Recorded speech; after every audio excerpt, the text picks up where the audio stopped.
leave and come back when it's over. Thank you for being here. I'll ask you to stand and join us to the Pledge of Allegiance. I pledge allegiance to the flag of the United States of America and to the republic for which it stands, one nation, under God, indivisible, with liberty and justice for all. Thank you. We'll call the roll to establish presence of quorum. Ward 1. Here. Ward 2. Aye. Ward 3. Here. Ward 4. Here. Mayor, here. We do have a quorum. First item on the agenda is consent agenda.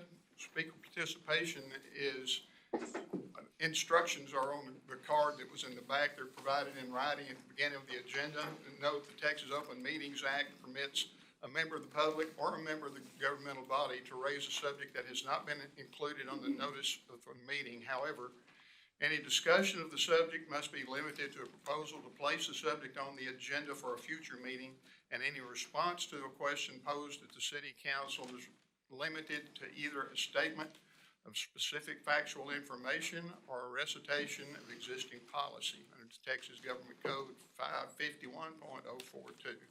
It has been posted with the agenda. I have one card from someone who wants to speak on an item not on the agenda, and that is Mr. Andrew Kane.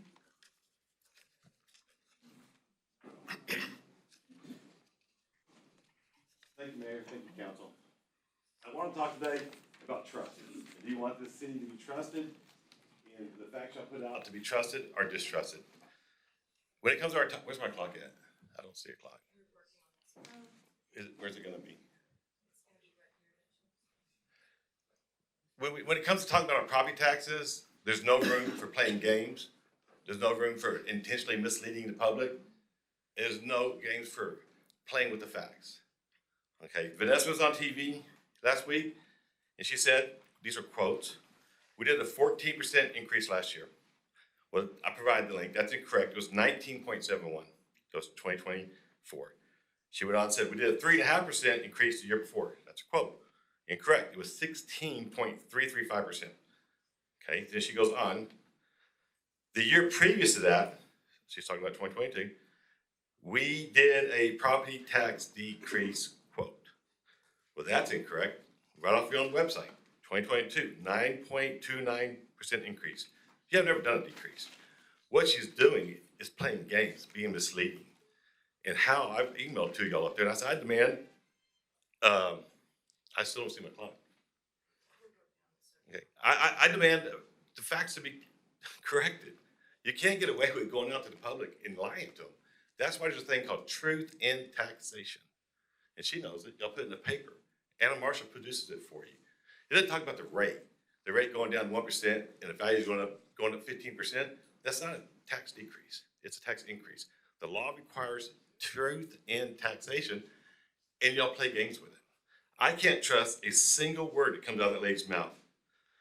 On August 13th, trying to say we need to get raises for employees, she said we operate on 0.66 people per thousand. Most cities operate on 1.2. She's a city manager, but she's wrong. Rockport is twice what was she stated. You're close to 130 employees, 10,000 people. The number's 1.3 staff, not 0.66. She's half, which is confirmed. I said, I use a bad number from Kevin Caruth.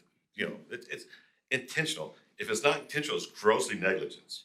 She lied to y'all to get raises for the staff by misrepresenting the fact. She said in many workshops that y'all had a 90% turnover in staff. It doesn't even make sense. But let's look at the real facts. On y'all's own information on that y'all presented at the budget workshops, 7 out of roughly 130 employees in 2024 left Rockport for another job. The attrition rate due to someone taking another job is less than 5%. Not the 90% she's thrown out there 3 or 4 times. Again, she's giving y'all bad information to make judgments with. How long are y'all going to continue to take the bad information? You want to talk about the $500,000 she costs us in utility rates with the lies and misrepresentations of the facts of that? I mean, I could go on, but you're not going to give me the time to do it. Do you want this city to be viewed as cooperative or argumentative? Do you want the city to be viewed as a trusted source of information or a source to be distrusted? These are things you have to consider. You need to review her performance. Is there a single one of you up here right now that don't believe, Mayor, since you've been mayor in 3 years, you have raised the property taxes 52%. After you do what you get ready to do now, it's gonna be close to 74%. If there's any one of you that don't believe that, call me. I'll sit down tomorrow or through Friday, take you to your own website and show you the truth in taxation. Let's be honest to the citizens. Stop playing games and don't allow somebody to lie and not be corrected. It's inexcusable as a taxpayer. Thank you.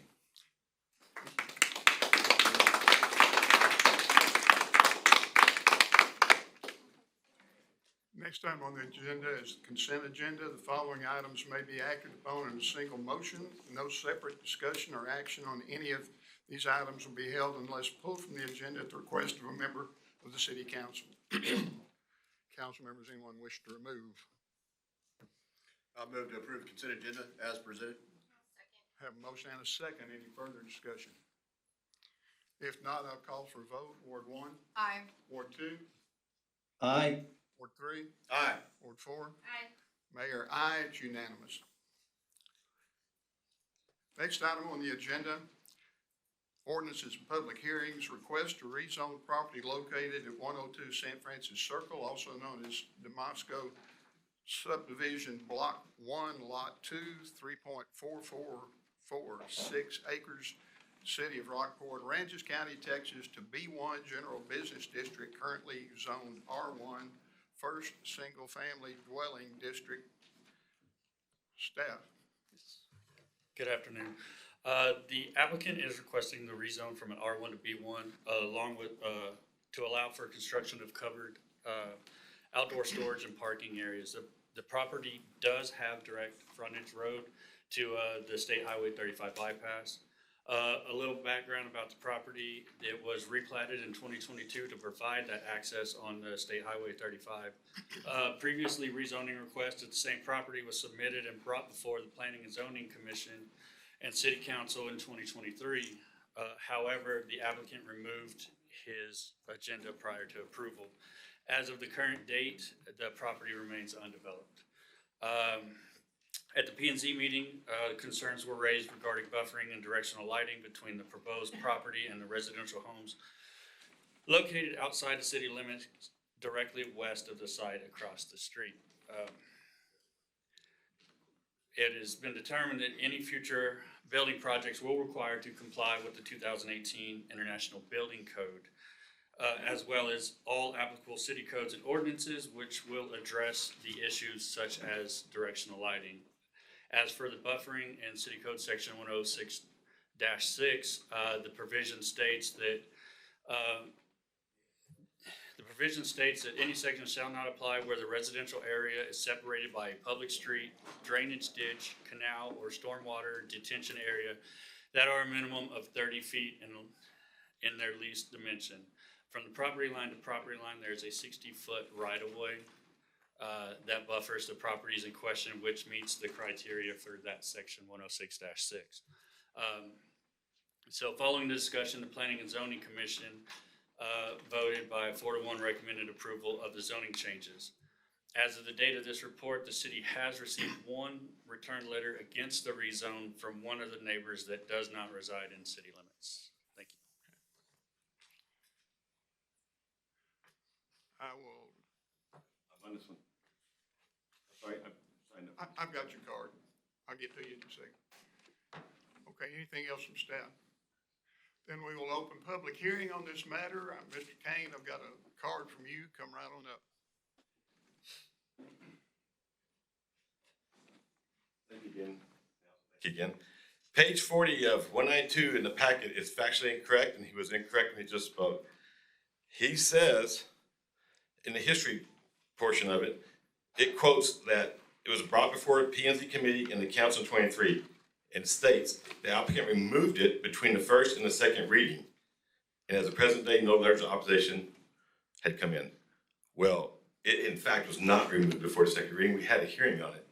And here are the letters that were read. When y'all said no letters were read, here's the letters that were read. Jerry Lopez, 309, Circle, spoken opposition. One of the many reasons it would be should stay residential. A storage facility will hurt our residential property values, noise to homes that doesn't exist now. I spoke against it. Large estates, trees. Despite the landowner telling P&Z the council had no idea what he would do with the land, I provided text messages from Brian Fields to me that once he got the zoning change, he would sell it to me to do storage. if I can outbid the neighbor and the former owner of the boat lodge, Chris Anderson, for $1 million. Timothy of St. Francis wrote in, here's one of those letters that didn't exist. Timothy of St. Francis wrote in opposing the zoning change, stating residential should stay residential. James McMahon of 310 St. Francis wrote in, another letter didn't come in, said residential is, as zoned, is better than a residential neighborhood. Suzanne of 213 St. Francis said abundant commercial property and boat barns on the bypass already. Would council members approve a boat storage right next to their homes and note the loss of property values on homes is allowed? Donnie spoke up as well and said he was worried about the effect of boat storage on his family, value of his home, and safety for his kids. Councilman Hatman asked why all these neighbors are questioning a boat storage as a future use, but the residential owners want zoning change have not shared storage as their future use. And Jerry asked Diedrich, have you seen any plans or anything? Diedrich said, no, ma'am. Nothing has been shared by the owners. Storage is not what they intend to do with this property. The city manager reminded council, once they get the zoning change to B1, it can be anything B1 allows. Kim Hensley of P&Z quoted, this is one of the few exceptions that the future land map on the bypass where being in a residential area that general B1 was not appropriate, according to P&Z, for this particular piece of property, unquote, as to why P&Z had voted 4-1 against the zoning change. Councilman Hatman, you motioned to postpone until you get information on what they're truly planning on doing with that property. It was a unanimous vote to postpone at the second meeting in 23 that he's saying never happened. This should be removed from the agenda because the agenda item states the property owner removed it between readings 1 and 2 and had no letters. That's all factual incorrect. The history tab is not correct when in fact it was discussed in detail as I've quoted. Y'all voted during the second reading nationally on April 25th to postpone until more details about the actual use was presented to you. Did Brian Phillips fulfill that request? You have no idea what happened to this land. You changed from R1 to B1. And Mr. Phillips has a proven history to not disclose his true plans for this residential property. Thank you. Thank you, sir. Anyone else want to address this issue? Right, Randy?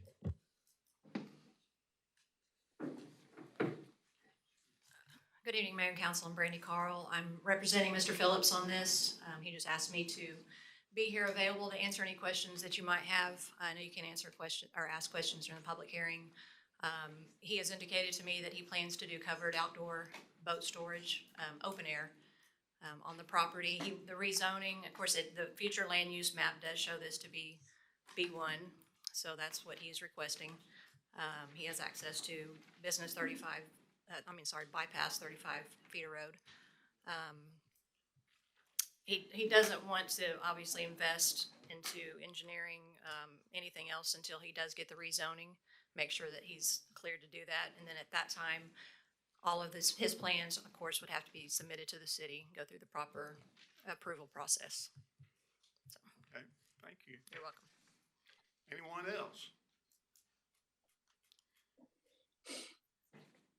Do we have a current report from P&Z on looking at this piece of property?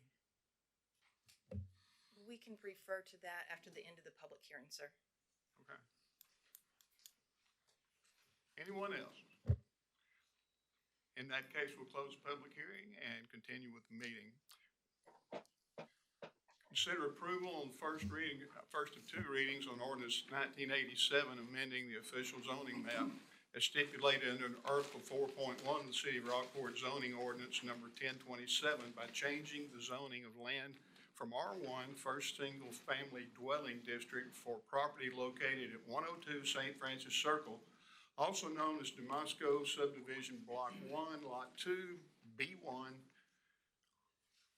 General Business District, repealing all ordinances in conflict therewith, providing for severability and providing for an effective date. Left out the dimensions, 3.4446 acres, City of Rockport, Aransas County, Texas. Mayor, since this has been resubmitted to us, we have only received one letter of opposition. Anything that was read from 2022, that's not a part of this packet because it was a separate submission. Okay. Anything further? Questions, council? I guess I'd like to address, we still have not got any information on what he exactly wants to do with this property. If we're gonna come back to it, at least a little bit of, yes, I get storage sheds, but I mean, at least some more detailed information of what he would like to do with the property to be included, as we asked that originally, over a year or something ago. It looks like we have one opposition letter. Yes, ma'am. Okay. And what was the conditions? It says that it was approved under conditions. It was recommended for approval as presented. The questions that were asked during the P and Z meeting from one of the members was questioning the buffering and screening and the lighting. And so we went back and the buffering and screening, I'm trying to find it here. From the property line, there's a 60-foot right-of-way that buffers this property in between other areas. And for any buffering, it requires a minimum of 30 feet, and there's a minimum of 60 feet between this and the other properties at this point. The additional question of the lighting, that would be handled with I'm trying to find where we had that, 2018 IBC. the 2018 IBC. Yes, ma'am.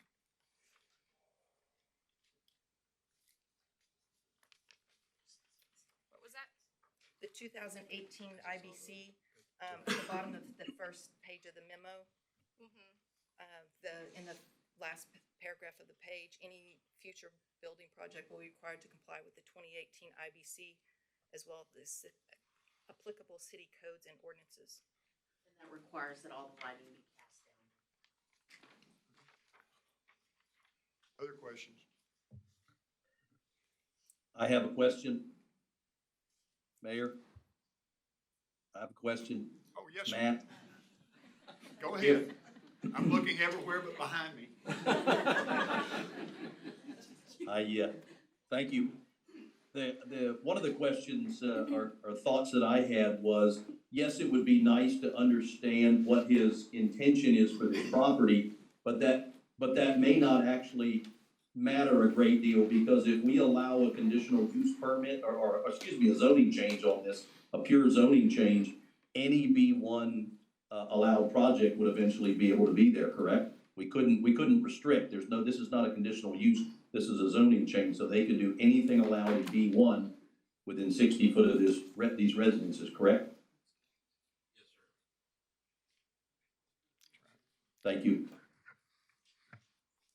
Anyone else? P and Z did not rehear this one, or they did? They did not it was heard 2 years ago, but it was resubmitted recently. And it only went before them one time. It was a 4-1 vote in favor of approval. What date? The date of that meeting was last Monday.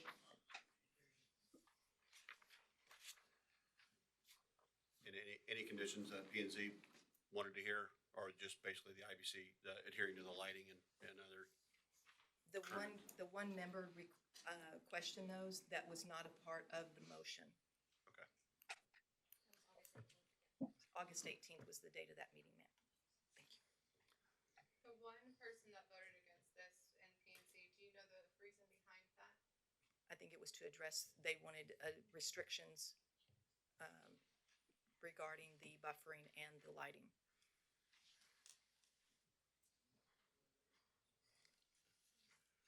Council, what's your pleasure?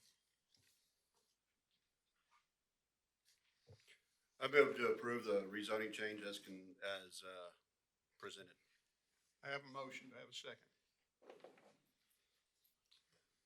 I'll second the motion. Is there any further discussion, question, or debate? I just want clarification. We have to look at these as two separate submissions Yes, ma'am. without consideration of the first. Yes. Okay. You And can ask the same questions and get the same information in return, absolutely. do you feel it was appropriate to have one single read in front of PNC at second submission? I'm sorry, can you repeat that? It went in front of PNC, correct? Yes, ma'am. Okay.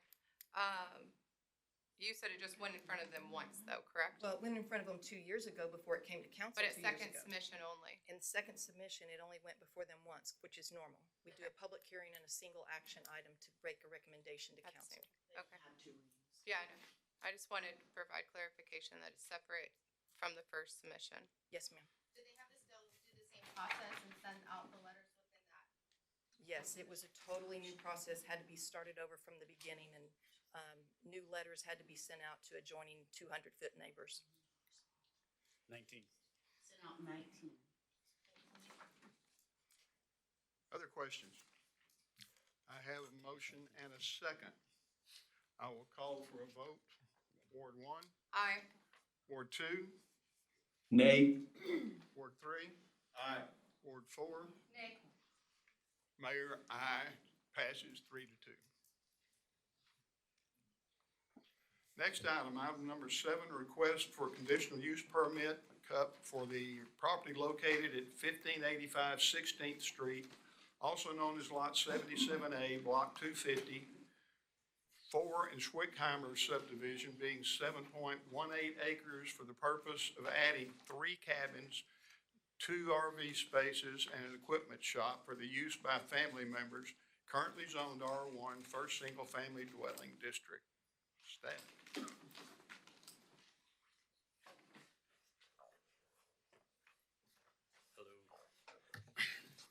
Hello. The applicant is requesting approval for a conditional use permit to allow for the development of the 3 cabins, 2 RV spaces, and an equipment shop on the property. The proposed use is intended for private use by family members. A public notice regarding the conditional use permit request was published in the Rockport Pilot on Thursday, July 31st, 2025. Notices were mailed to 19 property owners within a 200-foot radius of the subject property in accordance with notification requirements. The Planning and Zoning Commission unanimously recommends approval for the conditional use permit with the condition that the cabins, RV spaces, and equipment shop be used for family purposes only. The applicant may not rent any of the structures or RV spaces for compensation until they resubmit a new use for the city and comply with all applicable RV park regulations in effect at the time of resubmittal. As of the date of this report, 5 of 19 letters have been returned with 4 in favor and 1 without marking. Thank you. Thank you. We will open public hearing on this matter. Is there anyone in the audience that wishes to address this particular plan?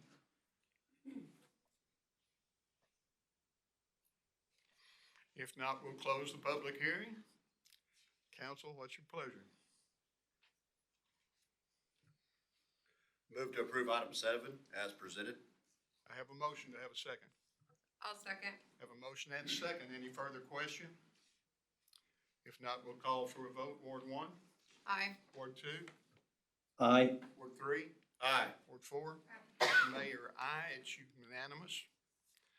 Item number 8, request confidential use permit for the conditional use permit.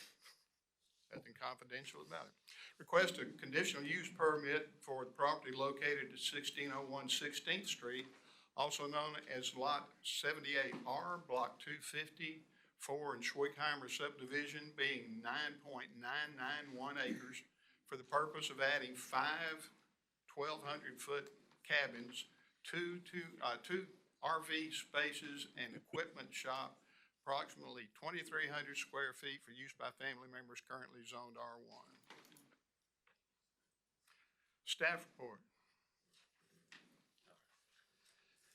The applicant is requesting a conditional use permit for 1601 South 16th Street for the development of 5 cabins, each approximately 1,200 square feet in size, the 2 RV spaces, and an equipment shop totaling approximately 2,300 square feet. The proposed development is intended for use by family members only. Notice of the CUP request was published in the Rockport Pilot on Thursday, July 31st, 2025. Additionally, notification letters were mailed to 19 property owners within a 200-foot radius of the subject property in accordance with standard public hearing procedures. The Planning and Zoning Commission unanimously recommends approval for the conditional use permit with the condition that the cabins, RV spaces, and equipment shop is to be used for family purposes only. The applicant may not rent any of the structures or RV spaces for compensation unless and until they resubmit the new use to the city and comply with all applicable RV park regulations in effect at the time of resubmittal. As of the date of this report, 5 of the 19 letters have been returned, with all 5 being in favor of the CUP. Thank you. Thank you. Open a public hearing on this matter. Anyone in the audience wish to address this plan? Anyone at all? Then we'll close the public hearing. Council, what's your pleasure? Move to approve item 8 as presented. Have a motion. I'll second. Have a motion and a second. Any further questions? If not, we'll call for a vote. Ward 1, Aye. Ward 2, Aye. Ward 3, Aye. Ward 4. Aye. Mayor, aye, it is unanimous. Item number 9, amending City of Rockport Code of Ordinances, Chapter 82, Solid Waste, Article 2, Refuse Collection, Section 82.39, Fee Schedule, setting new fees for service. We have a presentation from staff. Hearing, if anybody Okay. All right.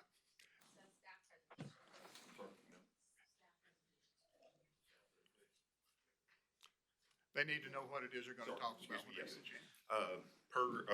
Per contractual obligation with Republic Services, there is a built-in 4% rate increase per year. And so that's what we're bringing to council. And because although it is contractual, because it's added to the rate each year, we have to do a public hearing, and it has to be publicly heard and advertised as well. So that's what this is for. Okay. Okay, Thank you, sir. thank you. Anyone wish to address this particular matter?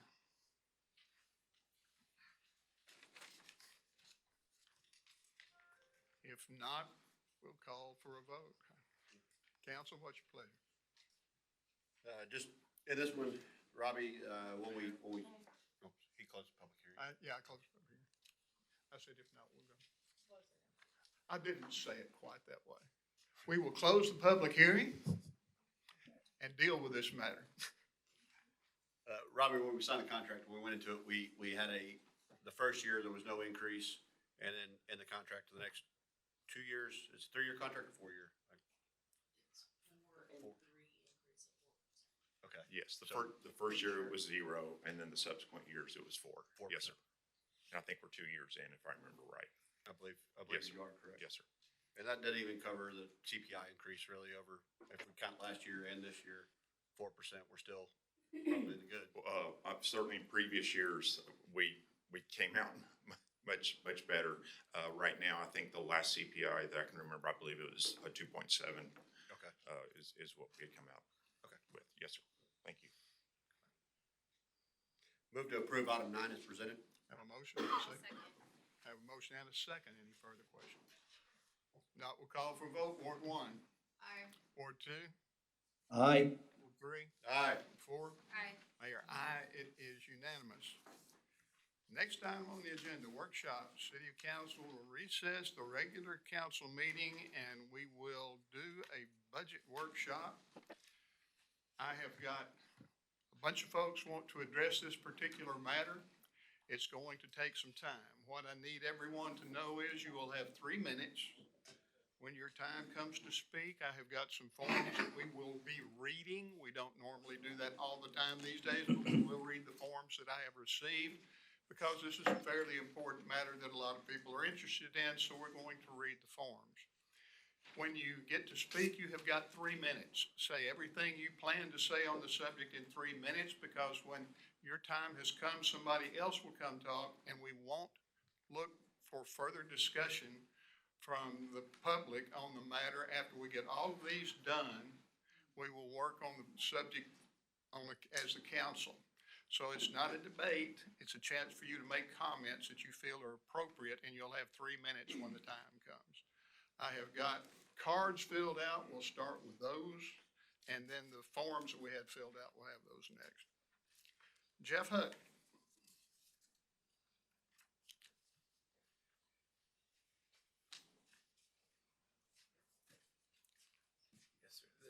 This is penned by Patrick Kane, so if it sounds smart, you know it didn't come from me. I'm not gonna ask you to do anything that I haven't done. We understand that. The proposed tax hike simply is too much for the citizens of Rockport.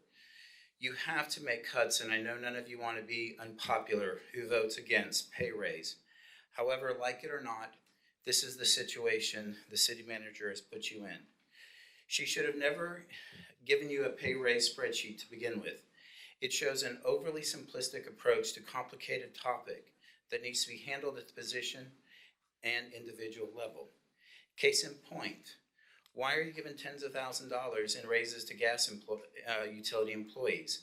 Isn't the city of Corpus Christi's job to set their pay? If the employee wants to stay employed at the city of Rockport, pay them based upon the new position they fill, not their old position. When the city manager gave you the spreadsheet, she did not tell you over half of the staff would be getting a raise of 10% or more, and that almost a third would be getting 20% or more. No, she didn't. Those numbers are shockingly and most unwarranted.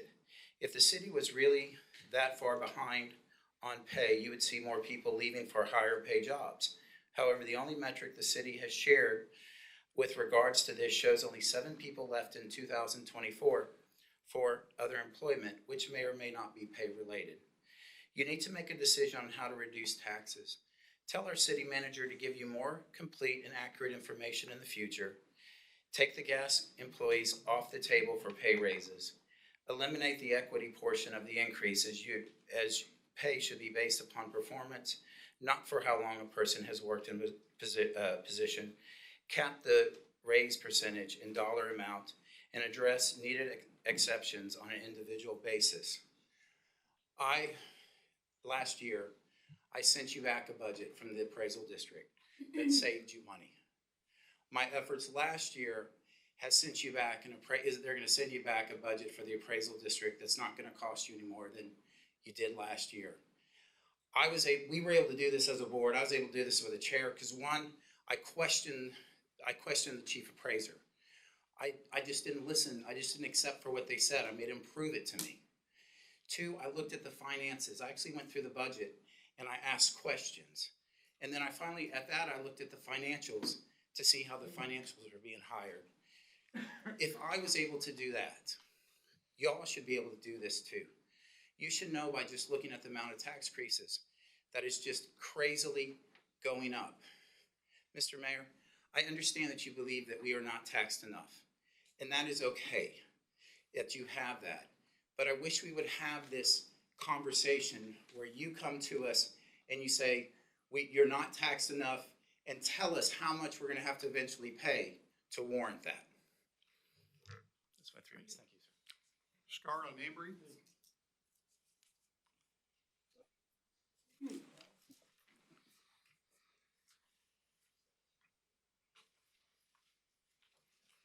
Good evening. Just wanted to express support. I live in South Rockport, 1411 South Magnolia Street, and we need infrastructure improvements. So I support the tax increases. As I understand it, it's very minimal. So just wanted to express our support. Thank you. Thank you. Kathy Kane.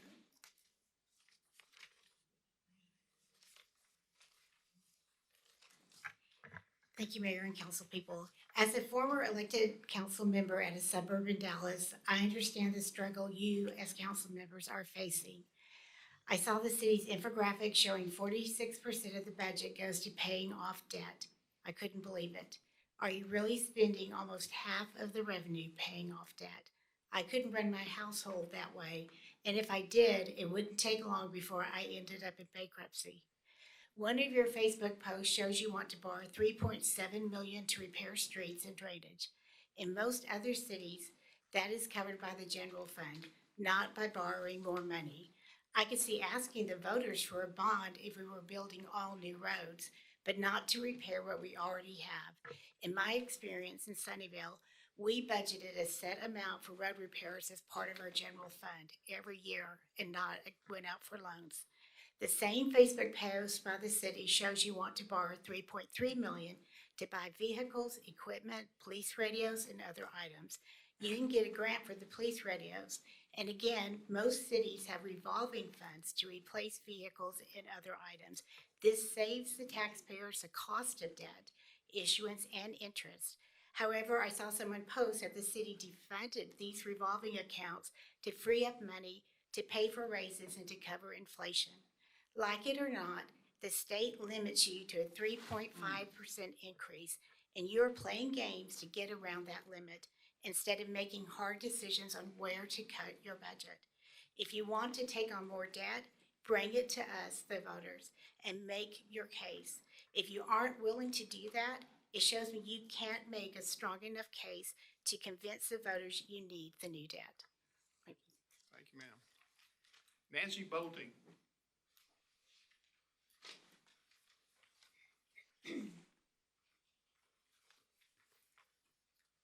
Council, Mayor. So as I look through everything on this, y'all had 5 workshops for the budget. And I know that y'all do everything online. So anybody in this room that has read the social media and our news stations that have reported things seem to be a little one-sided. They had an opportunity to listen to the workshops. They had an opportunity to give their input. I'm thankful that y'all are doing this now as well. But it would have been nice if they would have shown up during the process, that the time that was spent on this would have been as great if they would have done that. I've been running my numbers, and I have tried desperately to reach Mr. Kane's claim, some of the other claims of how much we're paying. I did a comparison from 2021 to 2024, and it does show a 28.8% increase if I compare 21 to 24. But if I do an average increase of what y'all are doing, it's a negative 680. You're looking at 21, 23, and 24 with a no new tax revenue. That meant you had to fight for COLA. I stood up here several years ago asking for y'all to at least give your employees the raises that they need. Our cost of living has gone up 3.66%. I don't know how they expect us to operate without some form of increase of taxes. I don't support it all, but I did get my answers. I emailed, I asked the city manager about particular things that I didn't agree with. She came back with a very valid reason for why they were doing it. So if the people have a concern, I really wish that they would come to you directly or to our city manager directly and not be force-fed information that indicates that you're doing a 50 to 60% increase. You look through these charts, you have a bump in 2018. It was a 17% increase in your tax rate. I know that does not include your appraisals. Appraisals go hand in hand with this, but if you're looking strictly at the city of Rockport, then you look through those numbers. We went through 3 years of no new tax revenue from 21, 22, and 23. In 24, we hit 12%. Take an average of that, and you're not anywhere near. That means we went backwards, and now we're moving forward, paying the price. Lastly, they don't want us to borrow money, but years ago we were warned, if you don't take the note out now to do the repairs that you need, you're going to be paying more for that money in the future. We are now. The interest rates are higher. It's going to cost us more money. So in support of your decisions, the hard work that you've done, and what you have asked your staff to do, I hope you stand behind what you requested. Thank you. Thank you, Ms. Bolton. John Jackson.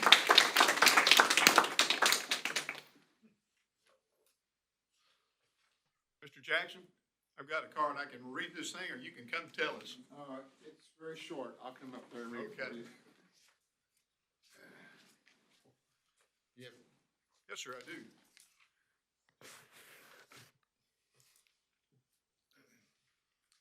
John Jackson, 312 Olympic Drive, Rockport, Texas.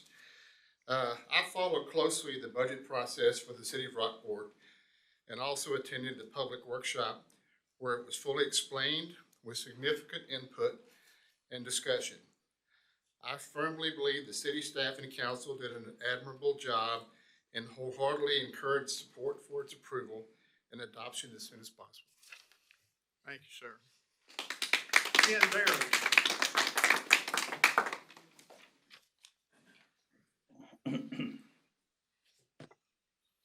Hi, I'm Ken Barron. I live at 402 Cascades in the country club. I'm a board member of the HOA and the Country Club, and I represent everybody on the HOA in supporting a line item in the proposed budget under streets and drainage. There's an item called drainage RCC holes 13 and 14 for $800,000.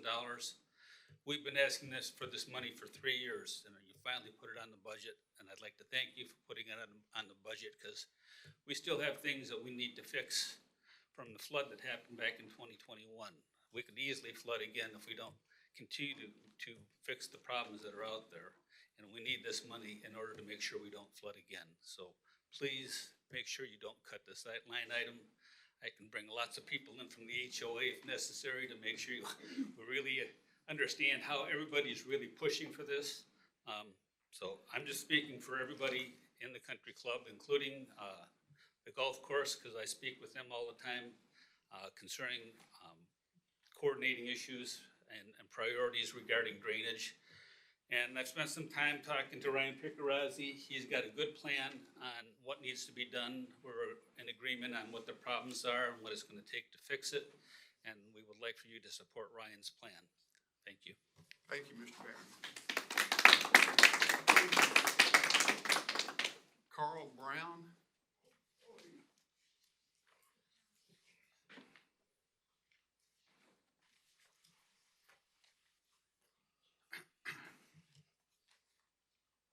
Good afternoon.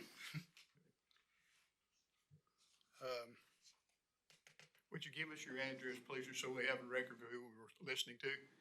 Give us your name and address so we have a record of who we Okay, were. I like to say this, since this is a new city hall, y'all need to listen on this side and hear that you can't hear.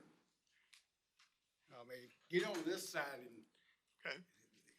So, Anybody else I having think- trouble hearing us? We'll look into that if you're having trouble hearing. We can't hear you. All right. Okay, my name is Carl Brown, 732 South Pearl. I'm president of the South Rockport Neighbors, and I have some of my board members with me and everything like that. And I like to, I've got a handout for y'all. Okay, page 1, I'd like to compare the 24 and 25 budget versus the 25-26. The Purple Pipe Project. Last year, or this year, y'all showed $5 million for a 5-year goal. Project total. $1 million was spent this year on it. Did this get spent, or, you know, it get spent? Or the Purple Pipe, and is the Purple Pipe refuse water to Memorial Park, is that the same pipe that y'all are talking, that y'all are funding? That is in the 25-26 budget. Okay, going to page 3, I'm looking at the, all right, let's start this over, because I'm very nervous and running out of time. Basically, what I did is on the last page, if you look at the left-hand side, it was in the budget for $1 million to be fixed. 5-year project, $5 million. Austin Street, $800, and compare left to right. Oh, man. Concho, it's Purple, 800,000. All right, I spent a lot of hours on the budget. I spent many hours comparing the two budgets. The two budgets have numerous conflicts and don't align. It's essential for budgets to match when dealing with this amount of money, especially if the goal is to allocate more funds and increase taxes. If I'm mistaken, I apologize, but my intuition tells me that the situation is not correct. What I'm trying to say is this year's budget, Mr. Brown, I I don't appreciate you, but understand. your 3 minutes are up, sir. okay. Thank you. Kate McLeod?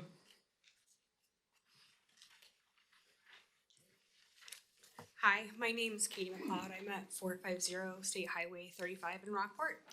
I'm coming as a business owner and also as a Rockport resident. I'm here to strongly oppose the proposed property tax increase of more than 10%. Year-over-year increases of this size are really unsustainable for our community. Homeowners on fixed income principally are going to be forced out of their homes. Renters will face higher housing costs as landlords pass on expenses, and businesses may scale back investment in Rockport or leave altogether. This creates long-term instability in our community, and it risks shrinking the very tax base that our city depends on.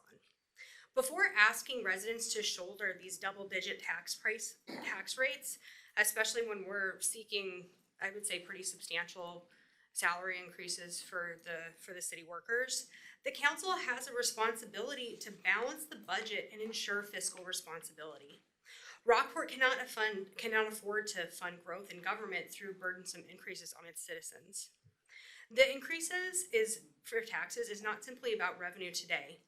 It directly impacts affordability, diversity, and the stability of Rockport's tomorrow. I urge the council to reject this tax hike and instead commit to balancing the budget, prioritizing essential services, including the roads, and finding efficiencies before placing additional strain on residents and businesses. Thank you, ma'am.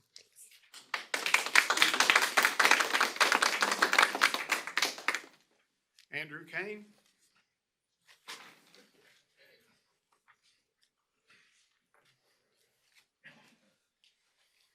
Thank you, Mayor, Councilman. Well, I'm kind of waiting for this year, for 5 years, to see some of the cast of characters come up here, question my factual numbers because of their misinformation, to make statements that we want tax increases. Because that's what they told us about City Hall and the courthouse, John Jackson, Nancy Bolton, and I'm sure the others to speak, and Bob sitting right here. Well, how'd that work out for us? Not gonna cost us anything, right? What a joke. Nancy, you're mistaken, and if you want to, I will explain truth of taxation to you and how the property taxes are. But Nancy, I'm not picking on her, she is the reason why the state said we need to pass a law called truth in taxation. So unscrupulous city managers and staff, our politicians don't lie or mislead people about the taxes. What Nancy hung up on and confused about is the rate. Because that's all the city wants to talk about. Hey, the rate's 3.5% on M&O. Well, we don't mention the 27% on INS. The rates went down 2 years ago, but the property taxes went up 9%. That's Nancy's the reason. She said, I looked at it, but it looks like our rate hasn't gone up as much as Andrew's saying. Well, that's why the law is there, to protect the citizens like Nancy from being lied to, illegally, misled by the likes of this. We saw it. Games we play, right? I mean, Bob, last year, the budget, oh, by the way, we show up at the budget workshops. We listen to every one of them. But Bob, you said something last year at the budget workshop. You stood up in front of the council and said, we're going to do something we have never done before. When the state passes 3.5% max cap on our M&O, it's crippling us. He had choice words for the legislator. We just can't get enough money. So what we're going to do, he said this, what we're going to do is we're going to slide things from M&O in INS to bypass the 3.5%. Y'all are there. I mean, that's what y'all are doing. You're playing games. You're taking things, normal M&O operation stuff, and sliding it into loans, $7 million this year, to get your 27.5% increase. She calls it 3.5% on the website. She doesn't recommend, I mean, here's the game. Go to the website right now. 2 times she mentions what the tax increase is. 3.5% M&O. We all know, at least we do, know that there's M&O, INS. She mentions the 3.5% here, blah, blah, blah, blah. Doesn't admit to the 27.6% on the INS. It's the games we play. It's time to stop playing these games with the citizens. We all know it's not at 1% marginally, Robbie. We all know it's not 10% because she's talking about the rate. it's coming in 18, 19%. Wait for the truth in taxation to hit. Every other jurisdiction's already landed their truth in taxation. The city, you have not, because it's 18 and 19%, even by their own publishers on Facebook. Stop playing games with the rate. Quit misleading the citizens. It's just too confusing. Be honest about your raises. Thank you, Mr. Kane. Okay, that is all the forms we had filled out and this morning, between first time they came in and when we're getting ready to start the meeting. We have forms that were filled out online, and we're going to go through those now, and we will read what the folks had to say. I have got 4 that have the same message. I will tell you that the message first is, I am opposed to the city proposal, the tax increase. You have already raised our taxes 52% over the last 3 years, and now you want another double-digit increase. When is enough going to be enough? If you want to borrow $7 million to do what you're supposed to do and bring it to us citizens as a bond package, let us vote.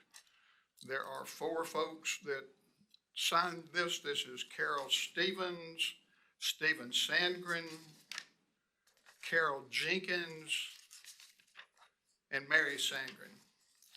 I have one anonymous one who says, I oppose the tax increase proposed by the city of Rockport. I'm going to read all the short ones. The other guys are going to read the long ones. They read faster than I do. Jacob Warsham said, no more tax increases. You need to figure out how to spend our money more efficiently. Jacob Salas says the tax raise in the double digits is outrageous. There has to be an end to this. We weren't here to be taxed this much. He filled out 2 forms, but they say the same thing. Christian Keith Jackson, I'm opposed to the city's proposed tax increase. If you've already raised our taxes 52% over the last 3 years, and now you want another double-digit increase, the city needs to find another way to fund the budget or work with an existing one. If you want to borrow $7 million, bring it to the citizens as a bond package. Let us vote. Who have I got? That was number. Who has number 6? Here. I'm up, all right. Lynn Powers writes, I attended the most recent city council meeting as a concerned citizen of Rockport to hear the new agenda for Rockport for 2027. I was very pleased that the city is prioritizing street repairs and drainage issues by allocating additional funds and launching a new maintenance schedule. The city also voted to provide our police officers with upgraded technology to enhance public safety. I felt our city listened to our constituents and put together a budget to address our issues. While that budget is an increase to our current tax rate, it is comparable to other cities our size in Texas, and it's not the highest tax rate Rockport has experienced. No one likes a higher tax rate, but I know we all want what is best for our city. What concerned me was a gentleman that spoke at the meeting, running over his allotted time and placing blame on all. I later saw that this person had posted accusatory comments on Facebook, which spread misinformation. I don't know what can be done about this, but I hope our citizens will engage with and support city council and city management to help make Rockport the best that it can be. Thank you. Janet Rowe, I'm strongly opposed to the city's proposed tax increase. Our taxes have already been raised 52% over the last 3 years, and now another double-digit increase is being considered. At some point, this blatant abuse must stop. The citizens of Rockport deserve to be heard. The level of proposed tax increase needs to be presented to the voters as a bond package, and the results of that vote need to be adhered to. Who's got 7? I've got 10, 11, 14. What have you got? You got 8? Good. 9. All right. Katie McLeod. She's here, isn't she? Okay. I'm opposed to the proposed property tax increase. We have raised property taxes exponentially and disproportionately affects family-owned businesses and homeowners who live and work in Rockport. This will price out normal families and encourage larger investment firms and corporations into the area. We must balance the budget and should certainly not concentrate on double-digit percentage raises for city employees. It is unacceptable. Now it's me. I have Greg Stevens at 1105 North Austin, Rockport, Texas. I support City Manager Vanessa Schroner and Finance Director Robbie Sorrell. They do exceptional work and are committed to the success of the city of Rockport, its citizens, and the many people who visit here every year. The city cannot survive if it continues to adopt a no new revenue rate year after year after year. At some point, reality of rising costs to operate the city at an acceptable level must be acknowledged. Our employees will leave, roads and other infrastructure will crumble, tourism or other industries will wane, etc. Rockport has and will continue to have one of the very lowest property tax rates across the entire state of Texas. And a great many of our residents are over 65 and have their property taxes frozen. Those that are crying about the proposed budget are simply being ridiculous. It will not be all overburdensome and certainly is not going to drive anyone from their home. Stop being dramatic and trying to frighten people about the true actual dollar increases. They are nominal. Many of them are misrepresenting the issue. It is truly despicable. I truly encourage the council to pass a reasonable budget that carries Rockport into the future and ensures its future success. James Hood, 811 East Concho. Council members, citizens of Rockport, and even those of the county who mistakenly think they're citizens of Rockport. I'm here to address online discourse surrounding the proposed budget and the city's transparency. I want to start by saying that the staff and council in front of you is loaded full with generally good-hearted people. No one wants to pay, but we all want safe streets, reliable infrastructure, and a city prepared for the future. The tax rate increase within is modest compared to statewide increases, and the good it will accomplish will be real and lasting. For too long, one small group has made it their mission to distort facts, sow distrust, and stir up anger at every turn. They have turned Facebook into a megaphone of misinformation, piecing together half-truths and twisting them until citizens are convinced their own city is against them. Before it was the budget, it was impact fees, then the tiers, affordable housing. It never stops, and it is constant.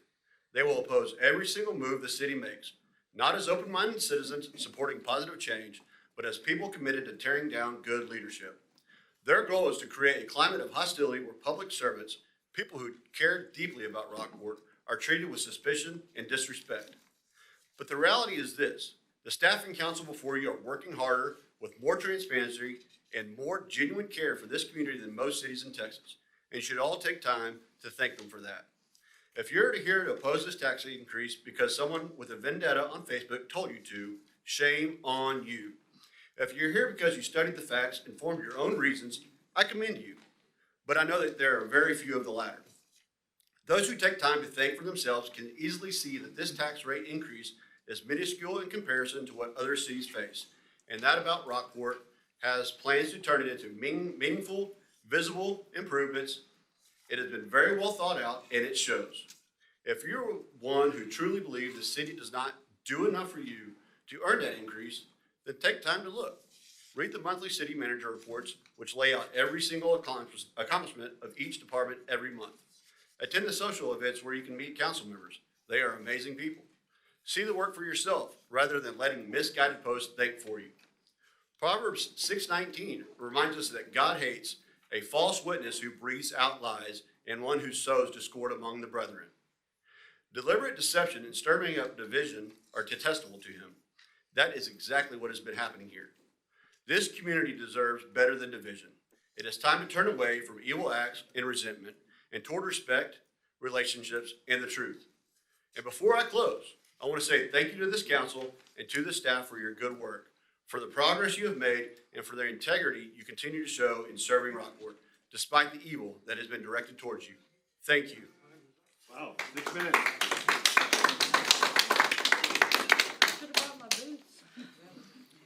Chuck Ikes, 1615 Redbird. Oh, go ahead. Sorry. No, you're right. Go ahead. Leave the taxes alone. If you can't run the city on the taxes you receive now, it may be time to cut y'all's pay. Oh, yeah. Ginger Golf Beer, I'm against you raising property taxes again. Why are you raising property taxes again? Governor Abbott reduced them and you keep increasing, so they will be just as much as before. I think you should spend more time on balancing the budget instead of how much you should charge residents.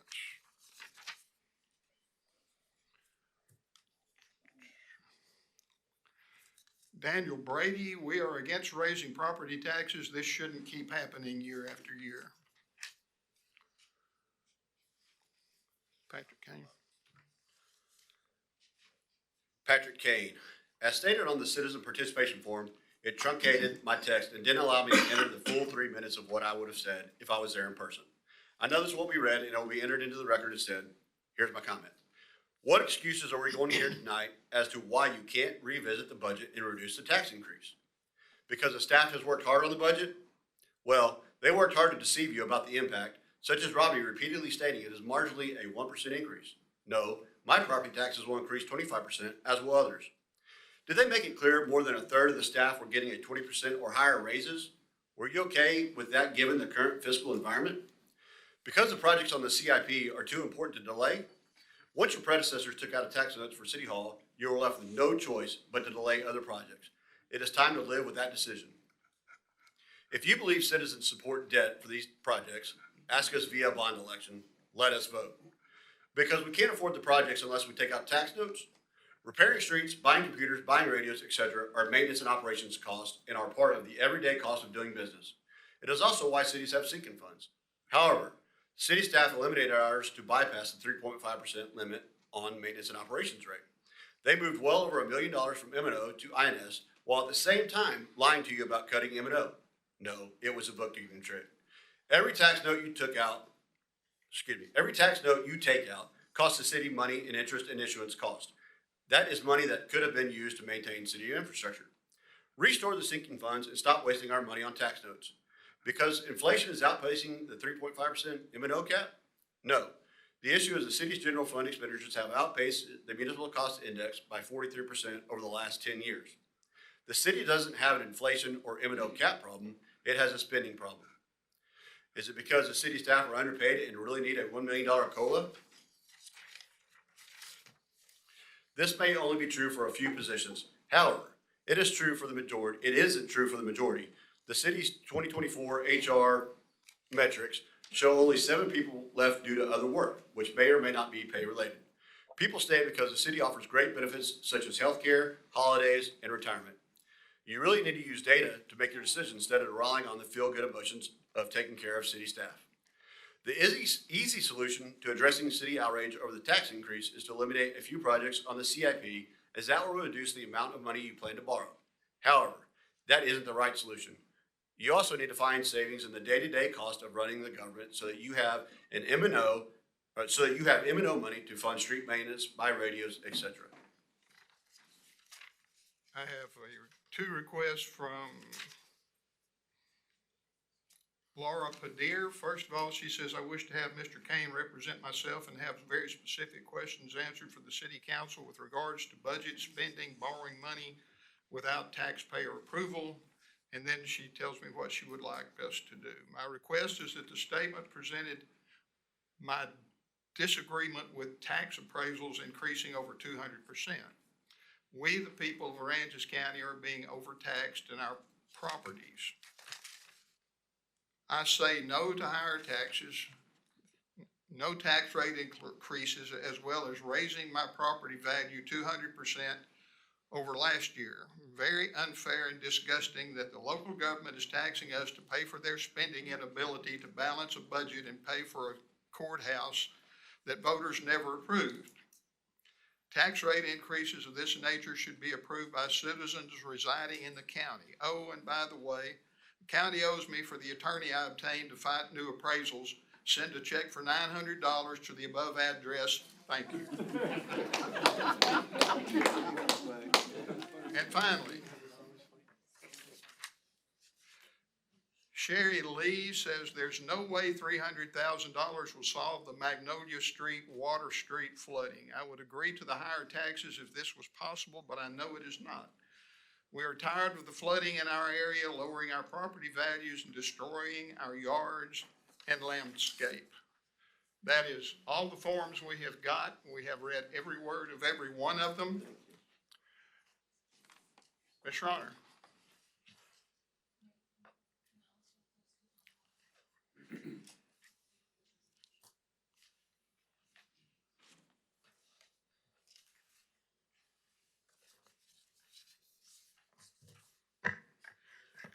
Good evening, Mayor and Council. I put together a presentation based on our previous work sessions as well as some additional information that was requested on Friday.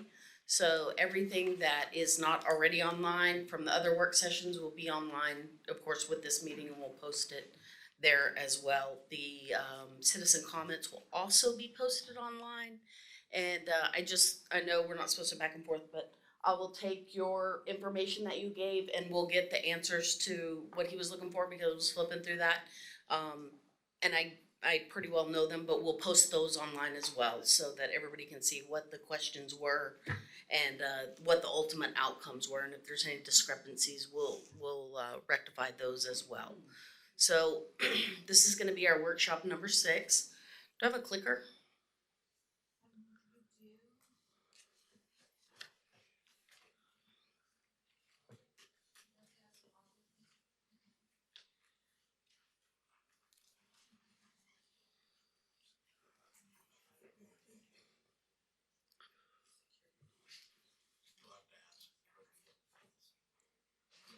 You're gonna have to flip it for me.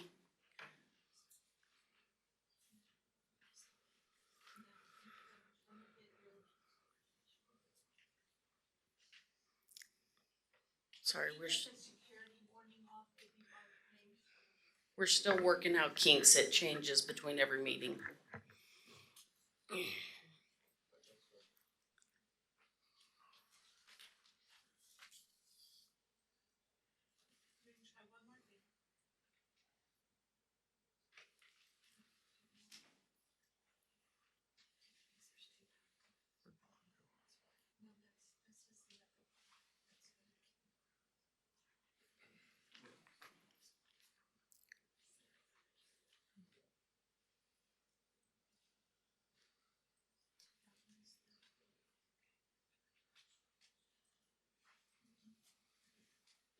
Okay, can you just go through my slides for me? Okay, I'll appreciate that.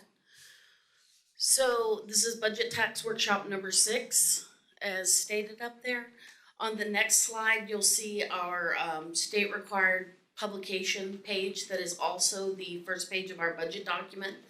The budget document in its entirety is posted online with all the relevant and required state information.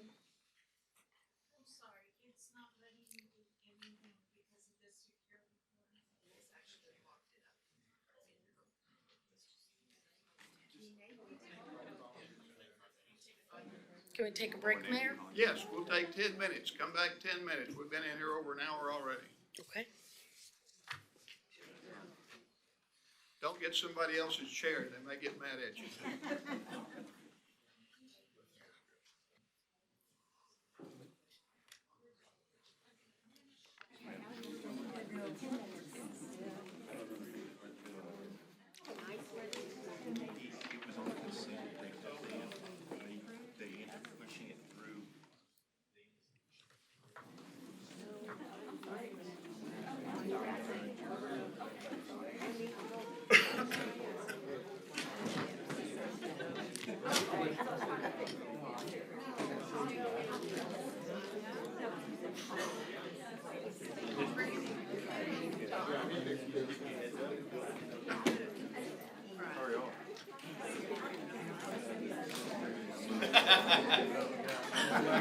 Good thing we're in recess right now.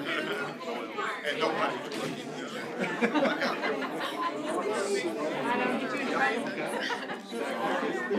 I would love to do it.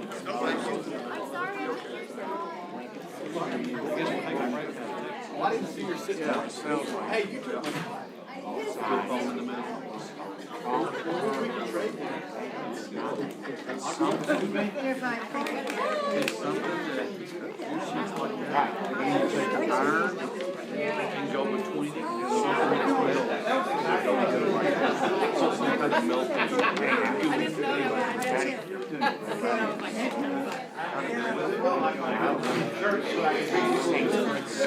we don't get in trouble.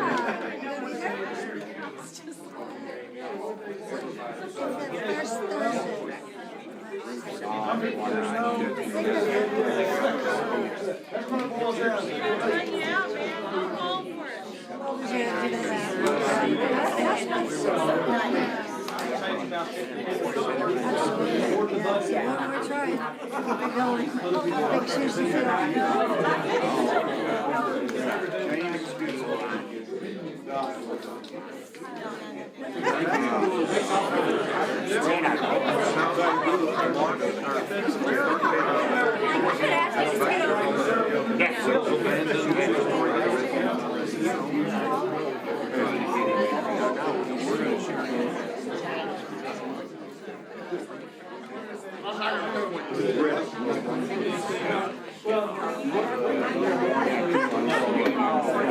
We took him out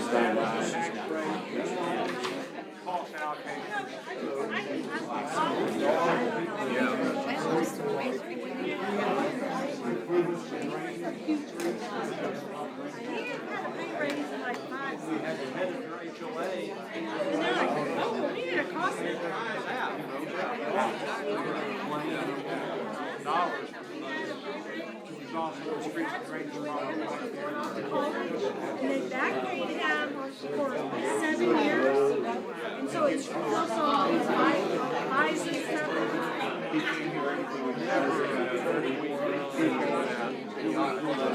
It wasn't paid.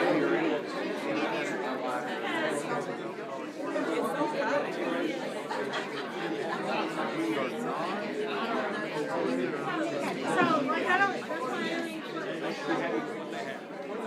Where there's smoke, there's fire.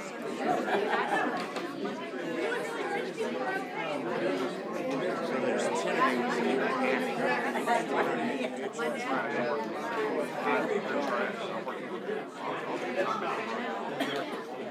Nothing's gonna change. We're gonna do whatever we better if I'm sitting here. I was salvageable, no.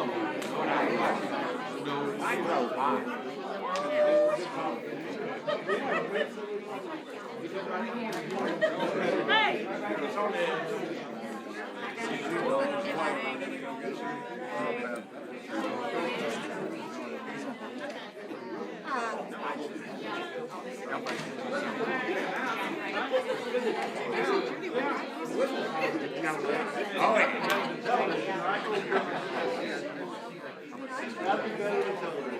I know a lot of citizens. We all went to the same school together, see? There you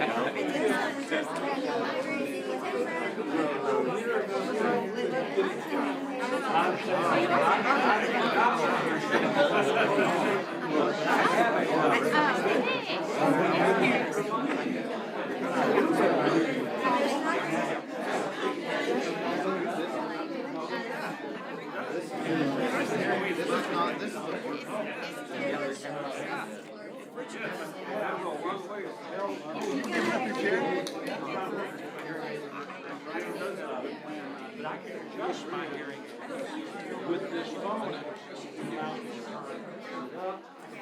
Real what? Bass. There's a lot of background noise. I can make filter out the back noise because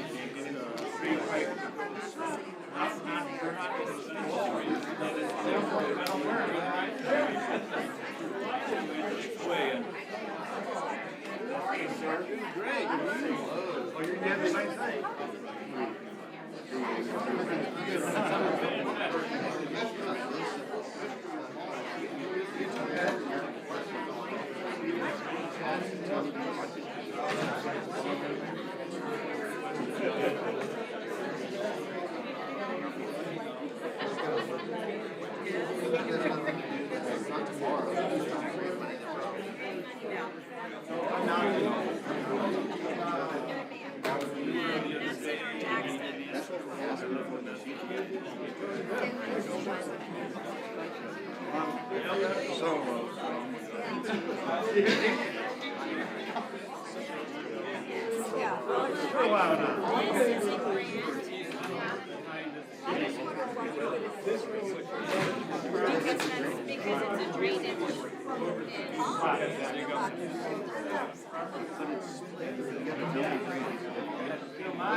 My biggest problem, I don't wear my hearing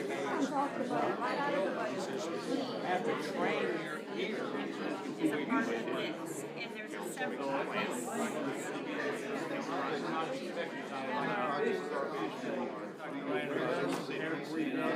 Yeah, it's very tight.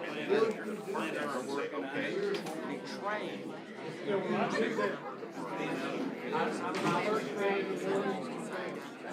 I should do that.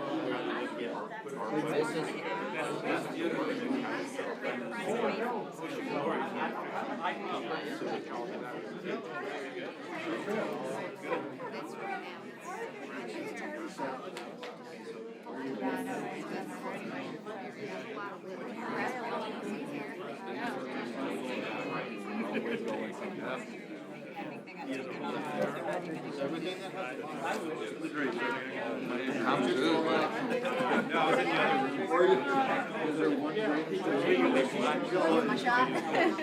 The old man club right here?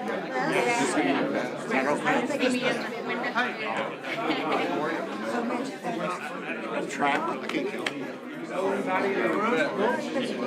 I didn't see you. You're short enough to start with. I'm sorry. Here we go. Sit down. No offense.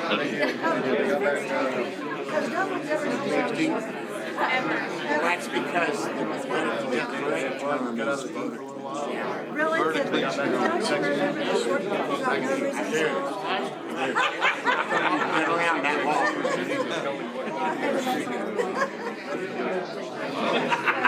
No, don't ask.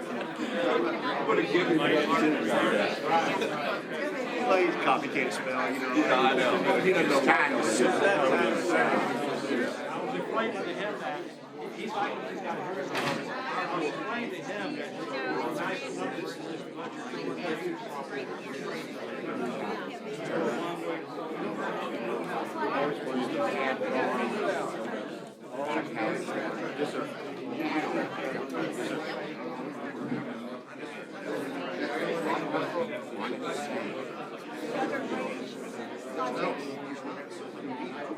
If you make changes tonight, we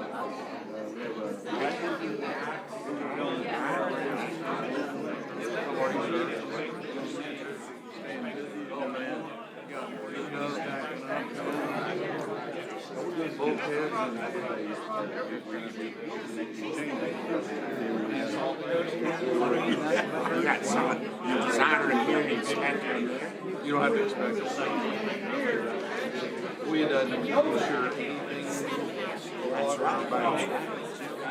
I think it's, because we've got some new people. If y'all can find your way back in, we'll see if we can help you out with our budget question. Richie Zamudio. I can imagine. That's what, because they're.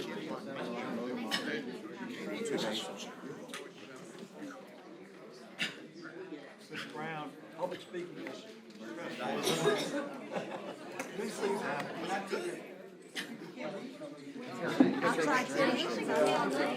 No, it's insensitive. All right.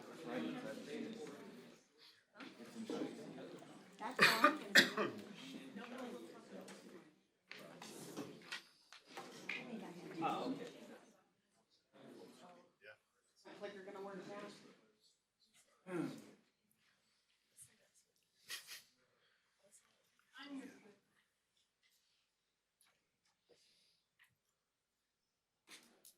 Okay. You are my clicker. Go right ahead. We'll try again. So again, this is the first page. This is what we're required to put on our budget. This is,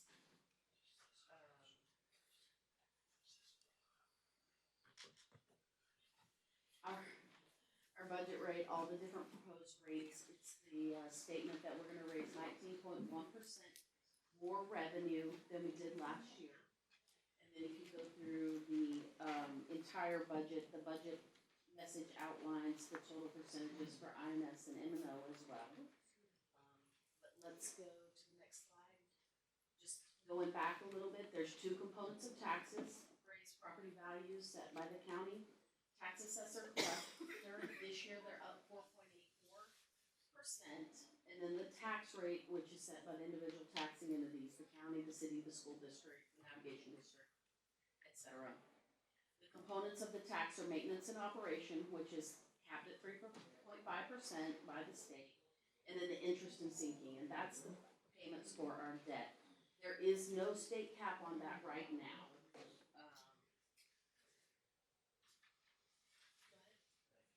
So this is the comparison of our two rates, last year's versus this year. It's approximately a 4-penny increase. From last year it's 0.40 and some, and this year is 0.44 and some. My eyes aren't good, you see it up there, it's too little on my paper. But it's roughly 4-cent increase. So then if we go to the total budget, which is the next slide, last year we budgeted approximately $60 million. This year we have approximately $64 million budgeted. That's all funds. We think we're gonna realize some cost savings that come in around the 53, 54 range. So hopefully that number will go a little smaller. Or the final number will come out a little bit lower than our projected budget of 60 million. Next, okay. So then this is the scenarios that basically we have a menu when the tax rates come out. We can do the no new revenue rate, we can do the voter approved rate, the de minimis rate. So on our menu that we're looking at, if we take out the INS rate that we're proposing of the additional 4 cents on top of the 3.5%, the average total city tax bill would be about $1,800. And we're talking on a home that is $396,236. That's our average home. And again, remember that's up 4.8% from last year. So of that 1,760 whatever and change, $237.62 this year would be the increase on the tax bill that you have on your home for the city. Does everyone understand that? Okay, everyone's tracking so far? All right, so your total tax bill would be $1,700. You can see the other options there should we choose other options. So those are all, the top one is if we take out the debt, the bottom is we don't take out the debt. And as we go through this, every penny on INS generates about 1.5 million in capital. So we're proposing 4 pennies for the entire list. So as you go down, just take it down by 1.5 million increments as we go through that. So then the next thing I have is the operations priorities, which we've all discussed. At our previous meetings, the compensation study implementation, which you have a copy of the study, you have a copy of the spreadsheet. We've discussed this at our previous work sessions, and it was asked to be included in our analysis this year. Our health insurance premiums are going up $75,000. Windstorm insurance is going up $72,000. I know we're doing a short term on that to get us on an off year, but that is an annualized number. And then $600,000 will add about 14 days to the reserve. I know we've talked about anywhere from 24 to anything in between. Right now, with the money we have, we're sitting at about 14. Those are subject to change as we go through the process. 16ths of pennies shift here and there, and numbers will go up and down, and we all know that. We've gone through this year after year, but those are pretty solid estimates as to what we have included in the budget as presented. Then if we go to the capital prioritization, this is what council and staff priorities. You guys asked to include the entire street CIP and some of these other smaller vehicles, not all vehicles, but equipment. So we've included those in the budget. The things that staff really wanted to drive home was that the volunteer fire department reimbursement, We've already paid for that. We need to reimburse ourselves, or it will come off of the M&O, which is fine, not a problem, just where it comes from. B&E replacement, we're behind, we've been behind. We started that last year. I don't know what they had done previously, but there was no replacement program. Our vehicles are running on an average 15-year replacement program, so that's what this funds. Fleet storage shelter, we're investing in our equipment. They want to put up a small shelter. They've done part of it. They want to complete it to protect the equipment that we've invested in. Police radios, they're the end of life. I did let you guys know we could get by another year on that. Our cost savings benefit in that is we are partnering with the sheriff's office to piggyback on his towers, so we don't have to buy the entire system all over. It's just the radios, some repeaters, some things like that. But we also are looking for additional grants to supplement that, because it is a lot easier to get those types of grants, but there's still gonna be a cost to us. The belt press, 500,000, you can put it off another year, you can put it off, you know, as long as you want, but when it goes down, and it's gotta be replaced. There's some repairs that can be done, but it's pretty old. It's end of life, I would say. So Austin Street planning, when we initially started this process, we put in the entire, I believe, $4 million for Austin Street repair and everything, but you guys decided to back it off and just put in money for planning, do a 1-year cycle of public input and citizen participation to get what we really want down there, in hopes of funding it and getting a design to fund at a later date. Magnolia Street, Market Street, Enterprise Street and drainage, Water Street, Bayshore and Broadway erosion. Those things are the streets that, from the street CIP that you asked to be put in there. Those can be put off to whatever amount of time you would like. They've been put off, and it's just at what point you want to invest in those. We do have one here named RCC Basin Drainage. We tag it as the country club because that's just the most identifiable thing there, but if you'll flip forward one for me,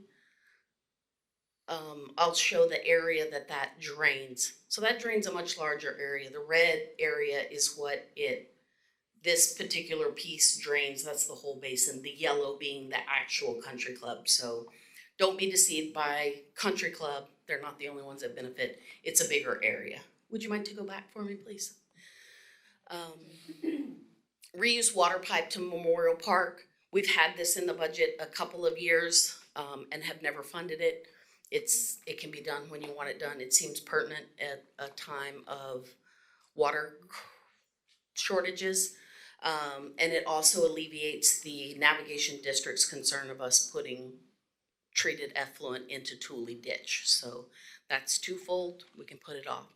Insert valve machine, it's a small ticket number, but when a line goes down, this allows us not to shut off as much of an area to fix a repair. So it's a convenience. It's a convenience for the homeowners.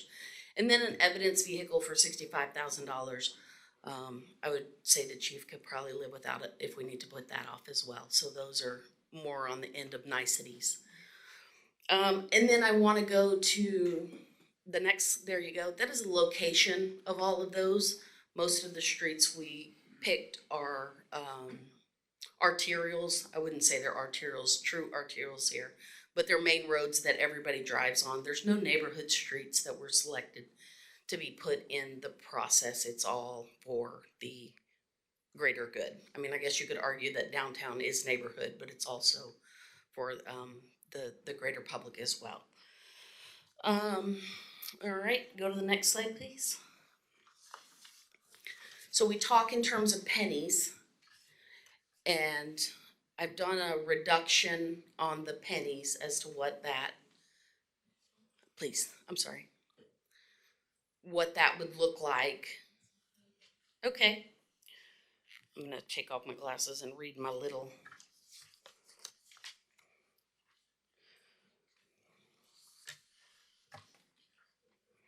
So 4 and a little bit of pennies is what funds There we go. I'm not sure I can read that either, but here we go. What funds everything, 1 cent less, and we take out the Country Club Basin, the reuse water project, and the Bayshore and Broadway drainage projects. 2 pennies, we would eliminate the Water Street, Magnolia. Sorry, I thought it'd be a little bit bigger for me, but that's okay. Water Street, Market Street, Magnolia, and, there you go. You got it for me. So then we take down, if we only added 1 penny, went down 3 pennies, we would remove Austin Street Planning. You're gonna have to help me there. Police and the belt press. There you go, thanks. Radios and belt press. Okay, great. So if we add nothing, no problem, everything gets eliminated. Remember though, we would have to pull the fire department reimbursing out of M&O, and we would need to take the V&E out of M&O as well, or delay that program further. And anything then that immediately cuts into the salary survey. So that's your kind of your sliding scale that we've come up with. I know Council Member Rangel has given us a list that we'll certainly discuss here in just a second, that puts some other options before you. And then we just have some data that we've put together. This one shows that the tax bills have been trailing the values. There is an approximate intersection at this year if we take out that debt. So that's the distance between the two. On the next one is population, it's data versus spending growth. The graph shows, of course, the impact of that Harvey had on the capital to rebuild. The closing of the gap between the blue and orange shows that population is slightly outgrowing spending. There's not an intersection there yet, but the blue line is on a more steep upward trajectory. What it doesn't add, if you'll flip to the next one, is inflation. So the red line on here is the 3.5% M&O that we're allowed by law. You can see that a few years back have really been out of whack. We're starting to level out on that. Things are going lower, so hopefully we won't feel that as fully as we have been going through these budgets. Okay, and then we'll talk about debt a little bit. This is just a chart representation of all of our debt and when it's due and when it comes due. So you can see what year it's paid off is the year it ends. It's very simple. But if you go to the next slide, there is actually a graph representation of it. You can see starting 2029, we have a steep drop off in debt. The blue on the very bottom is, I have too many blues, I'm sure. But the blue on the very bottom is this year's proposed debt. So if that doesn't go through, then of course you lower the entire chart there. You can see the peak at 2026, and then you can see the drop off at 2029 with this debt and no additional debt. So if we go to the next one, it is the same thing, but it shows the debt service on that. You can read the numbers there.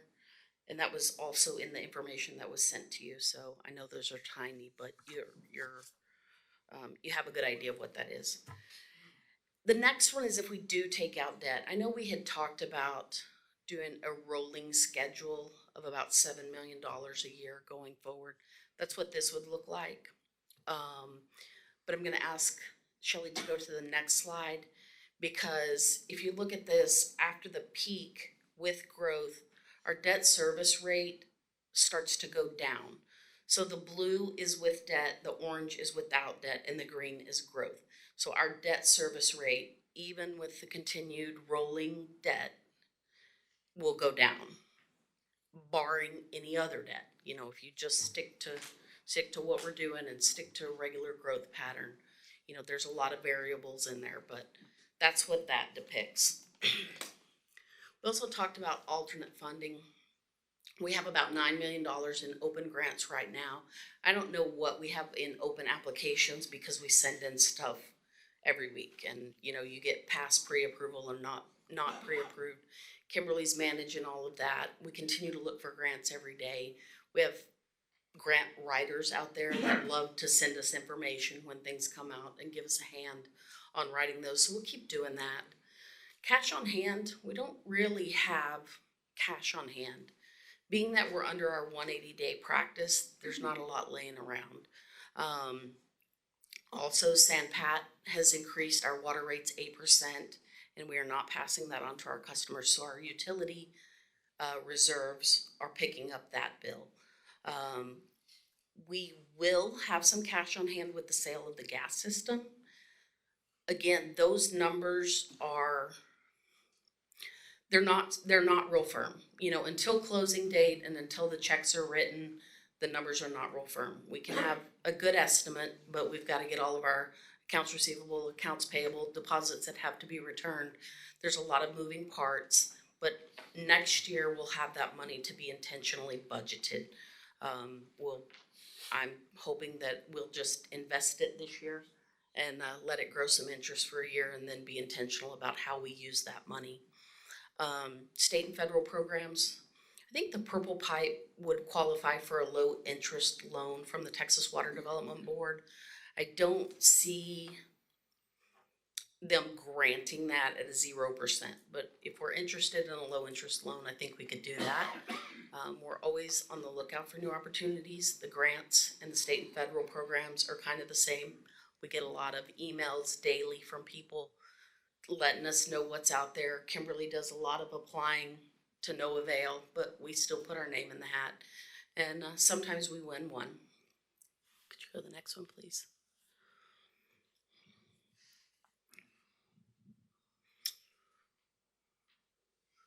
The TERS, I think the TERS would be an opportunity for Austin Street when it starts generating revenue.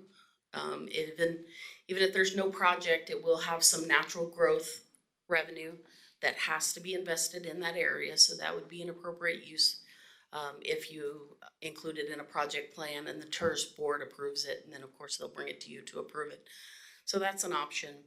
Cost sharing, we do that with the county on a lot of projects. It works really well for us. We're talking about a more extensive upgrading of our roads than just the typical overlay and pot patch that we do. But anything that the county is able to do, we'll certainly partner with them because that's always going to be our cheapest route. We're investigating all impact fees available to us, roads, drainage, anything else that's out there. All hotel motel funds available to us. I understand that there's more money that we can get back from the state for certain uses, so we've gotten Annette working on that. Corpus Christi has a $5 a month per resident road user fee. I don't know that that's right for us, but it's certainly something to be investigated. And we're looking at any other things that other cities are doing that are innovative to fund our projects. So we're constantly looking for a way to pay for what we want to do. The last information here, this is just the 8% that San Pat has come through that we are not passing on to the users. And additionally, our water sales are down 33%. So that's something just to put in your mind. It's great. People are conserving. So that's what we want. It's not a bad thing. It's not, it's just a data point. So keep that in mind. Let's see. And that's kind of all I have. We'll answer questions. It's tag team. Diane's here. Robbie's here. Department heads are here. And we're happy to answer questions or move into, if you want to move into Councilmember Rangel's options here, we can discuss that. Whatever you guys would like to do. What do you got? Yeah, can I just ask a few questions? You gotta, sorry. nope, you just have to turn your microphone on when it's your turn. Go ahead, Brad.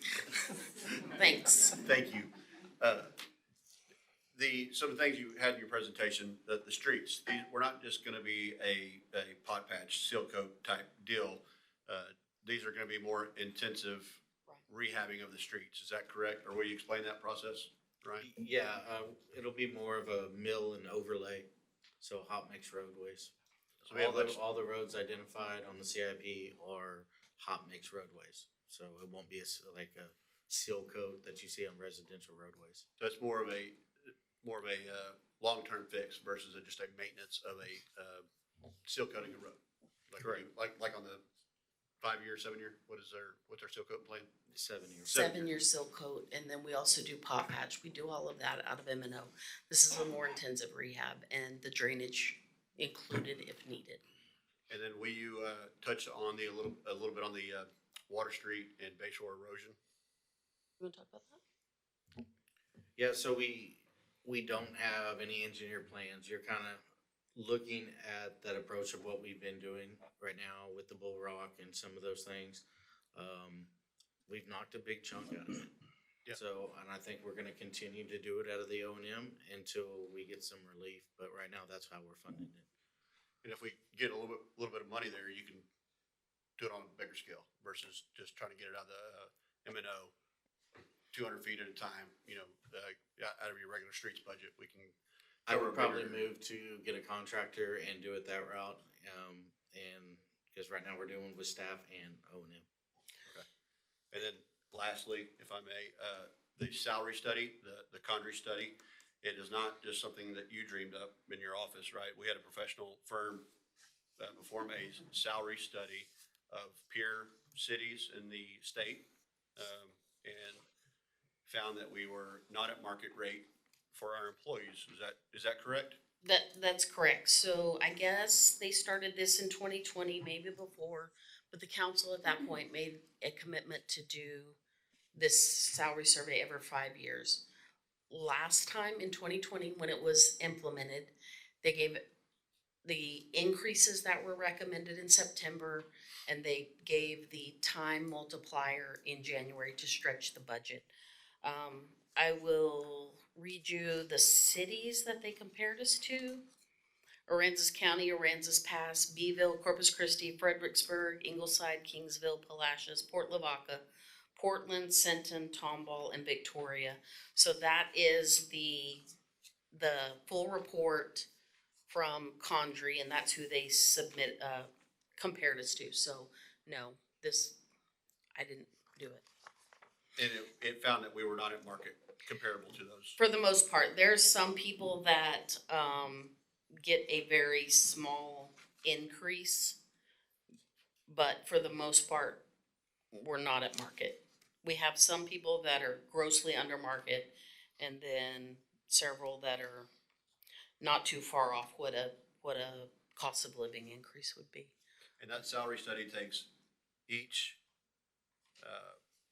job title, job description, plugs it in with the peer cities and says, you're at $5, you should be at $10 compared to the other cities. So this year, we asked them to go a little more in depth and take job description, job title, and job function, and make sure, one, that the descriptions match the function, and that the then descriptions, which match the function, were compared to the other city. Not on every single one, because Casey had just done a very extensive update of job descriptions, but we picked a few that we thought might be not exactly where they need to be. So they took function, description, and title, and it was more than just go on the internet. They interviewed every member of the leadership team to talk about what their subordinates do and how they're doing it, things like that. It was pretty extensive. Okay, and really lastly, at council's direction, we, at one of our first workshops, when we looked at the salary survey, our wish was to go to option A, which was 105% of market versus 100% of market, in the theory that this may prolong us from having to do a COLA or a raise next year, the following year, that this 105% of market would stave us off for a few years, hopefully. Okay, so I'll talk to that just a little bit. They gave us 3 options when they gave us the survey. 100% of market, 102% of market, and 105% of market. The The 100% was for the day it was made. They recommended if we were gonna wait until October 1, that the 102% would put us at market on September 1. So we gotta back up several months when this started. And then, yes, you guys picked the 105 to hold it off for a year or however long it possibly could. So that's correct, but we did have 3 options to choose from. But those were where each one would position us according to Condrey, not according to Vanessa. Okay, thank you. Is that it? I think I'm finished for right now. Okay. I'll even turn off my mic. He says. You're done. All right, I'll go ahead. So thank you for putting this workshop together. I know we've already had 5 before. Staff's done a lot of work. Council's put in a lot of time as well. I just wanted to come before everybody and present a couple of different options. And I just have a couple of points I want to make, and then I'll go through what I put together. So I really think that it's essential for us, to prioritize the capital projects. We need to really focus on reducing that INS. I'm gonna propose to slightly lower that by 1 to 2 cents. I think this is a good gesture of faith to our taxpayers and saying, we hear you. I also do understand that there's a lot of things that are needed and they're past due in need. So I feel like I would like to make a compromise. I have 4 options. One of them is the bare bones route. Second is probably a middle ground, provide some, more tax relief. Option C or D, whereas I kind of lie, it really does get some projects done. The way we choose the projects, I prioritize them based on some recommendations from staff, which the top would be, let me get my things together. Fire department reimbursement, the V&E replacement, enterprise drainage, enterprise street improvements, as those 2 have to go together. The drainage holes 13 and 14. And then secondary prioritization to water street improvements, Bayshore, and Broadway erosion. The rest was all kind of provided to us based on, it can wait 1 more year. We may be able to delay this, potentially grants available to these other options. So that's how I prioritized it. I'm open to consideration on reprioritizing though, and also kind of getting a little creative with how we take these projects and reconsider lowering the rate. The first option I have would do a tax rate. This is inclusion of the assurance, and it's a total of 0.12 cents. It's already included. Option A kind of focuses on core safety and drainage. It would be a 1.52 increase, a total debt capacity of 2.07 million. And as I said, these are just my suggestions. We can play with the projects that are listed within. However, based on how I prioritize it, it would fund the fire department, the V&E, and enterprise drainage and streets. I also want to suggest deferring the salary. Not that I do not support it. I do support it.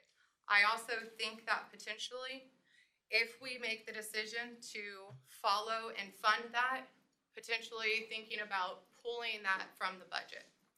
I know in the past, we have made the decision to say, find the funds for a one-time bonus. I think that could be a consideration. I fully support whether it be plan A, B, or C, but it would be my suggestion. That opens up $745,000 for these capital projects.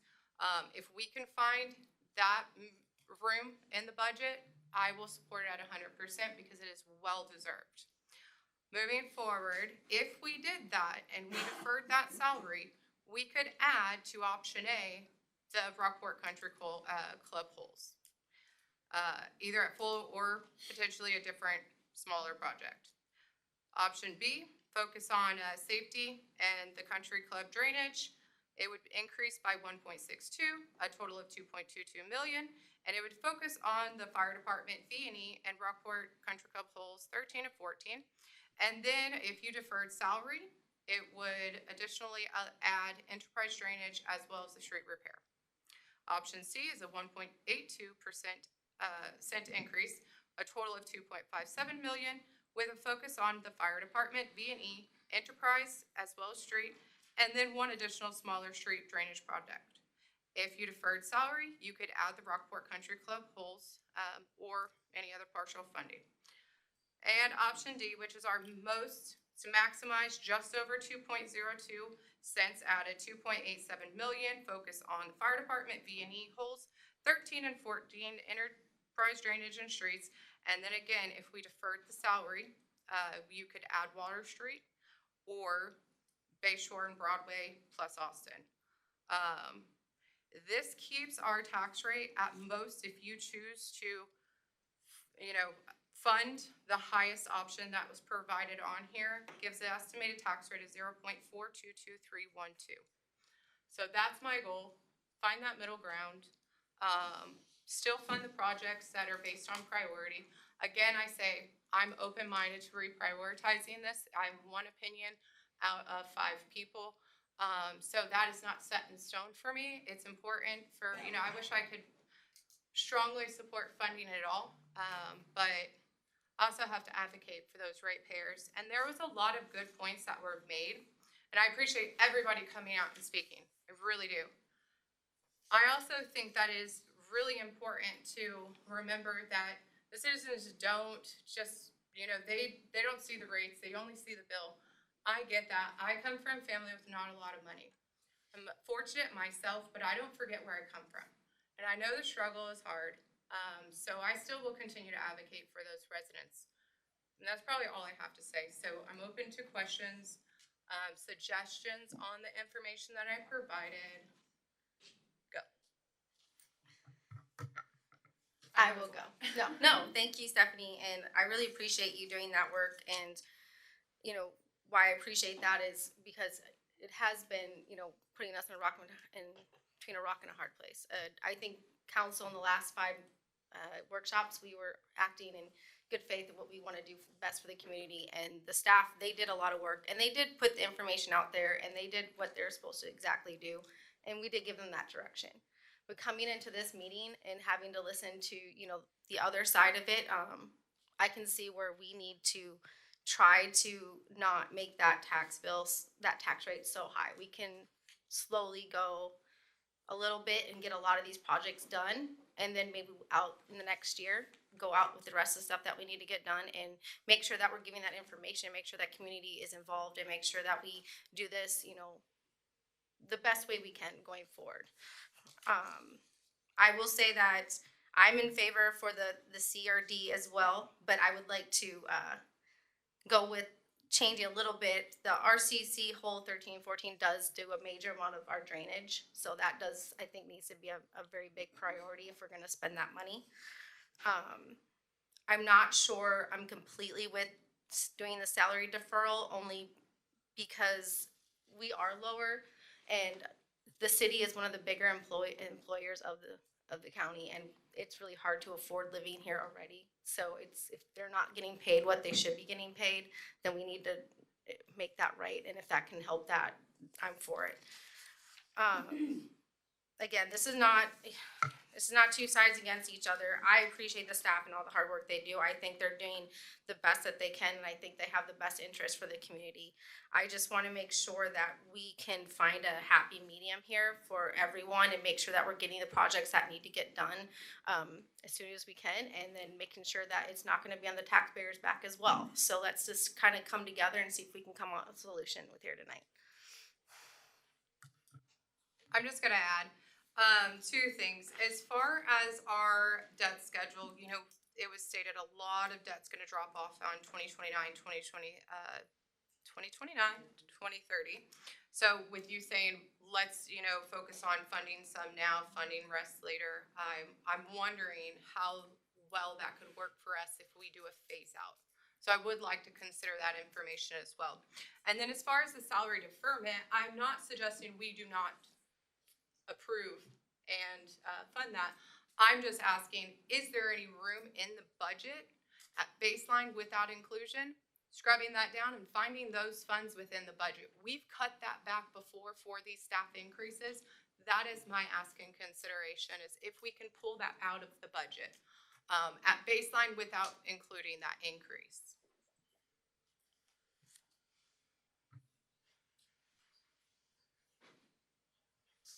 We're ultimately gonna do what you ask us to do. We did cut our base budget this year. We did cut our base budget last year. It was over 2%. Over 2% each year, which, you know, it seems nominal, but, when you're working with a pretty tight budget anyway, they did cut 2%. So hopefully they would have room for, at the time, we were thinking merit increases, but, if you wanna implement this and you wanna find it in the existing budget, that's what we're gonna do. We will come back to you with what we are not gonna do, that we had planned or have historically been doing, but we're gonna do what you tell us to do. We're gonna go to work. I've got a couple of questions, Mayor. Go ahead. I'm just talking from the screen here. Vanessa, this may be a question for you or Robbie. I wanna make sure, we've talked about, a lot of percentages and different sides of the budget, and what have you, but I wanna make sure that my understanding is correct before we move ahead with these votes. The salary increases that are on the table, I do agree with Stephanie, that it would be nice if we could find even a portion of that out of the base budget. I am 100% for, those increases for those across, you know, all the different employees that got looked at. I wanna make sure Vanessa or Robbie, whoever can answer this, the individuals that we're talking about, all 130 folks, no one has received a salary raise in the last 5 years. They just received only these small COLAs, which you end up giving to the grocery store or the gas station. Is that correct? So I can't speak to the whole 5 years. I've not been here, that whole time. I believe my first year here, we gave a one-time payment, and that's when we did have high turnover. And that was more in the size of a COLA, similar to a dollar-wise to a. What we did is a COLA. one-time payment of either $500, $1,000, or $1,500 based on your payment, based on your performance. And then we did a COLA last year. Yep, and I think there's a big distinction between a COLA and a potential salary raise for, you know, merit and you're doing more responsibilities than you were 5 years ago, those kinds of things. I think it's a very big difference. Again, I believe those COLAs, when they're given and the one-time payments that are the same size as a COLA, you can call them what you want. Every family that works for the city here, they're gonna hand that COLA to the grocery store, the gas station. Those are very different than a merit or salary increase for job performance. I wanna make that distinction. And I've only been here for a short time, so maybe some others here they could speak to if they remember some raises in the last 5 years. But I think that the raises of this size to cover a 5 year, you know, maybe even a 5 year plus period is a very minimal thing to ask. I do like Stephanie's perspective that let's go find some of it in the base budget, so we do not have to have all of it funded from a tax increase. But out of all of these projects on there, my opinion is that these people have earned it. They've not gotten any raise in the last several years. I don't know anybody sitting in those chairs there that would be happy if they did not receive a true salary raise over the last 5 years or more. So that's my thoughts on that.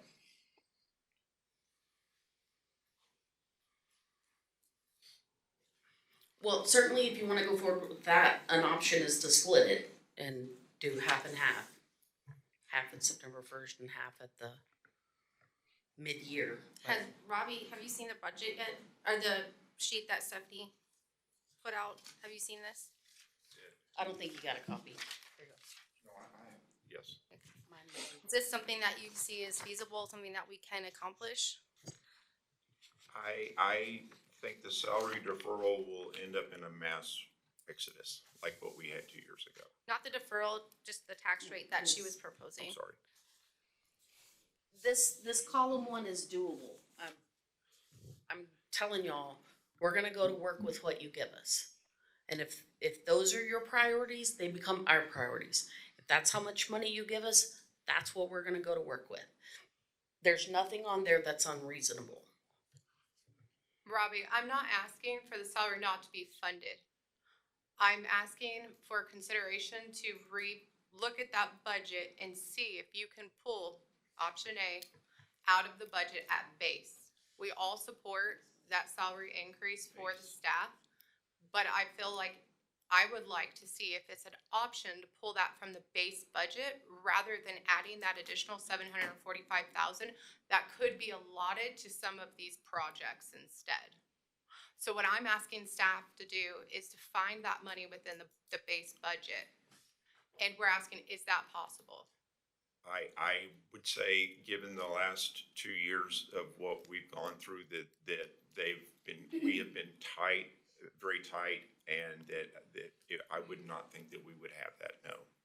Because we've been scrimping by as it is, and you can look at the percentages of where our spending to date last year and even compared to this year, and we're running right on that line of period to date and where we've spent budget to date.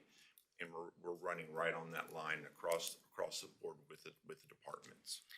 So I mean that, and because that's one of the things that was asked when we were coming into this was try to find a scrimp, and when you're doing your base budget, cut as much as you possibly can, because we knew we were doing this Condrey report, but we didn't know what the results were going to be. So the departments dug very deep again this year to dig into their base budget to try to get whittled down as tight as they could. They did a really good job. Do you wanna cut services to fund that?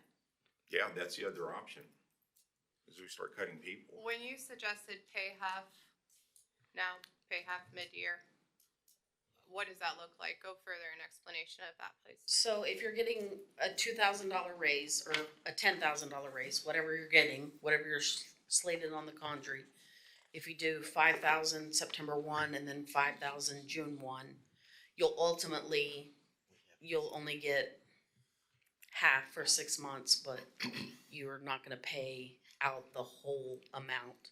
Because it's not a lump sum, it's a per paycheck increase, so you're gonna get half of your increase and then you'll add the other half mid-year. So you have basically half a year, I guess, that you've paid out. 3 quarters. You're delaying the inevitable. Right. And But you're then next gonna year, get- they'll get a full year, a full 12 months of the full increase. And that's for the people who don't leave in the interim. So that's similar to what they did 5 years ago, is they paid they paid the amount, the base amount in October 1, and then they paid the time multiplier that's on there in January. So I think the time multiplier, and oh wait, I do have it in front of me, don't I? I think it's, if you're here less than a year, you get nothing. No time multiplier for less than a year. 1 to 3 is one step increase. 1.25, and, I believe it's 1.5 for if you're over, I think it's like. It's 1 to 3 years and then 4 to 4 and over, so that's where the break is, but anyway. Vanessa, what was the total dollar amount? I apologize, it was on one of your slides. If we give the full, amount, Stephanie just mentioned 700 and some, I thought it was a smidgen more than that. What was the total amount of the salary increases across the board, or the dollar figure we're looking for? With benefits, what do we have up there? Yeah, 1.1, and that includes benefits. Okay, so what 1.1 is the dollar amount that we're looking for? I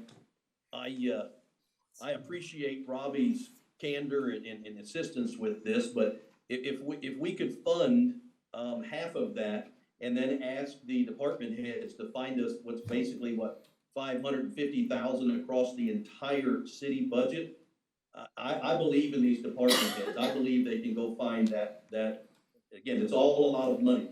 But, you know, if we could get the budget cuts for 50% of that, I think they can find it. I have faith in these department heads. I think they can find us that.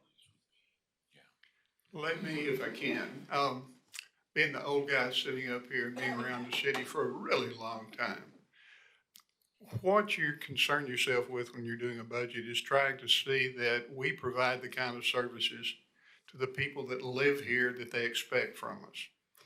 And over the years, that has gone down. We have not provided as good a service as we have in the past. We didn't pay the staff well enough to keep the people we needed. We have let the streets run down. We've let drainage problems take place. We have had other problems that we didn't address. And I appreciate very much what Stephanie did. It gives us something we can look at, obviously. But what you want to cut depends on where you live and what it is you do and what's important to you.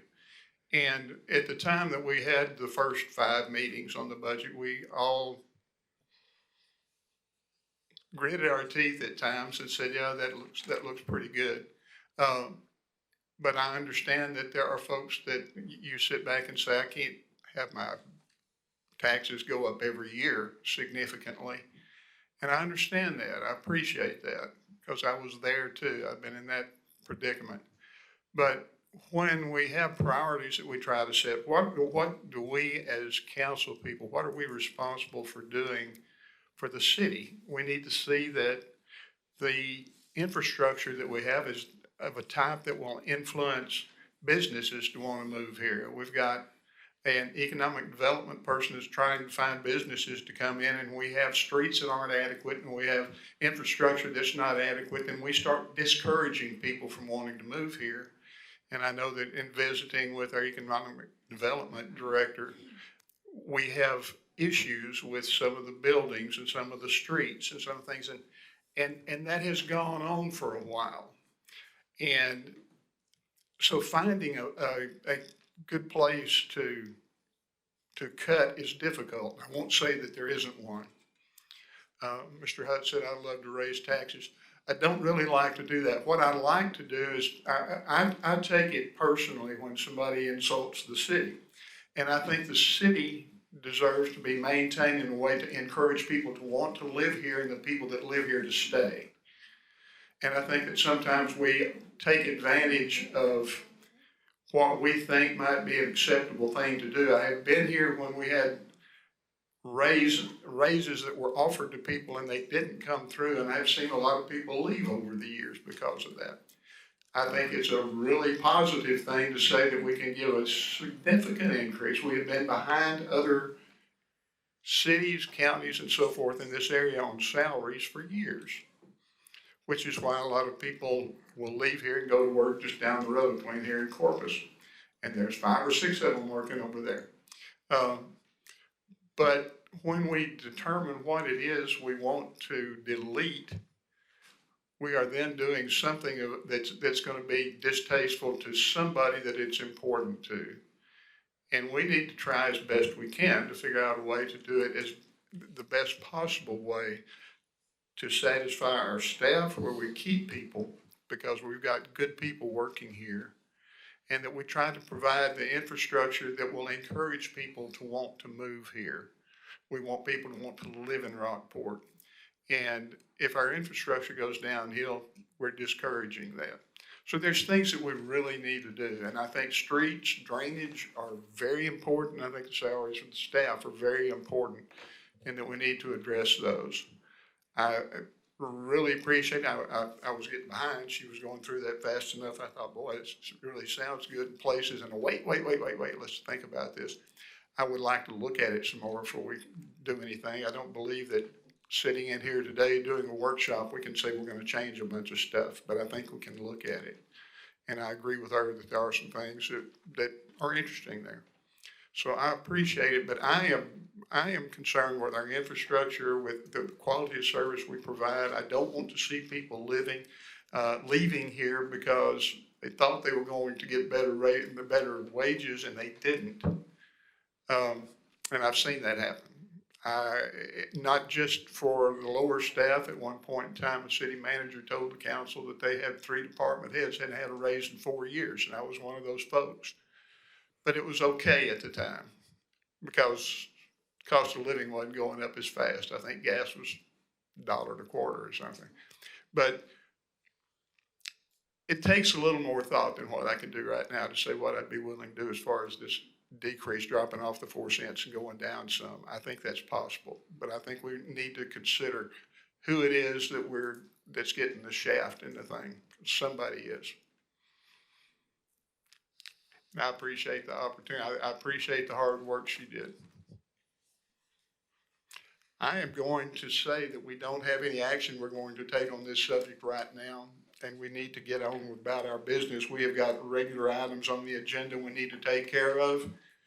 Robbie? If I may, Mayor, I just to echo with what you're saying is that you can already see that, see it in our hotel motel taxes and our sales taxes, that everything's trending, if not declining. And so, what you're saying is that we need something that is attracting people here. We want to be a tourist destination. We want hotel motel taxes to go up. We want nicer things, but it's gonna take nicer things in order to be attracting people. And, they don't wanna be bouncing out of their cars as they're driving down the roads. They don't wanna have front end alignments. There's, like you said, you're gonna have to be investing back into your infrastructure at some point. So we need to have a direction to you guys. I also just want to add, yes, we do have to worry, we have 2 sides of it.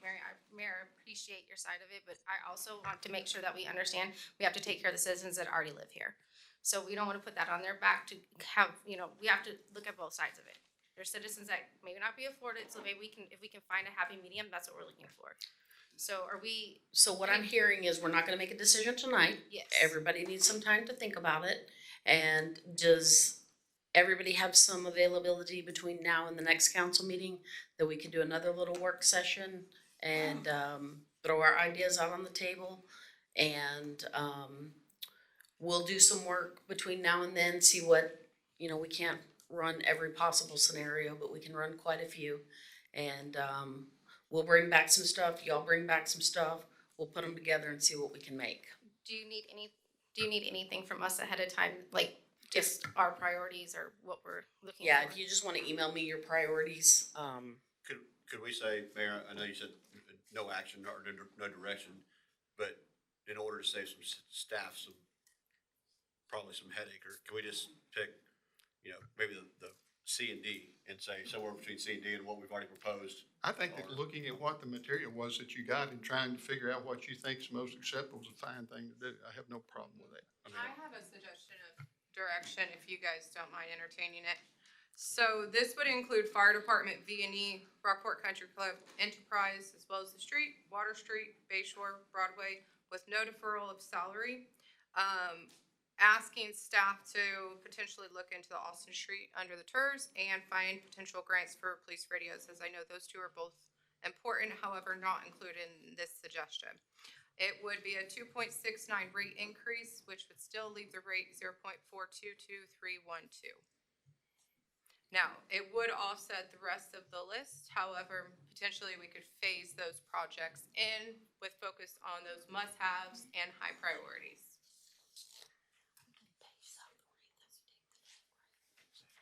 Well, I believe that if everybody takes what you got here and looks at it and sees what you see as being the best options, I think that's a fine thing. But we just can't, I don't think we can come up with an answer sitting here. I can't. No. So, anyway. Would you mind to put that in writing and send it to me so that we can then? Yeah, I didn't write fast enough. Send it to me. We'll certainly have that scenario run and see what it looks like, okay? Next week, we're gonna have Shelley send you a question for availability and we'll get back together, okay? What's our time constraints? Obviously. 72-hour posting or 3 days. Any changes? On the calendar. If you can get, we need to have our first reading September, is it 9th? So if we go down in rate, we're good. We don't have to start over. If we wanna go up in rate, which I'm not proposing, I'm just saying, then the clock starts over, so I think we're pretty safe. Okay, so any changes to the Under. negative, we're okay on. Anna's timing got and her being longer. postings, people that just read that will think, oh my gosh, I got a gift.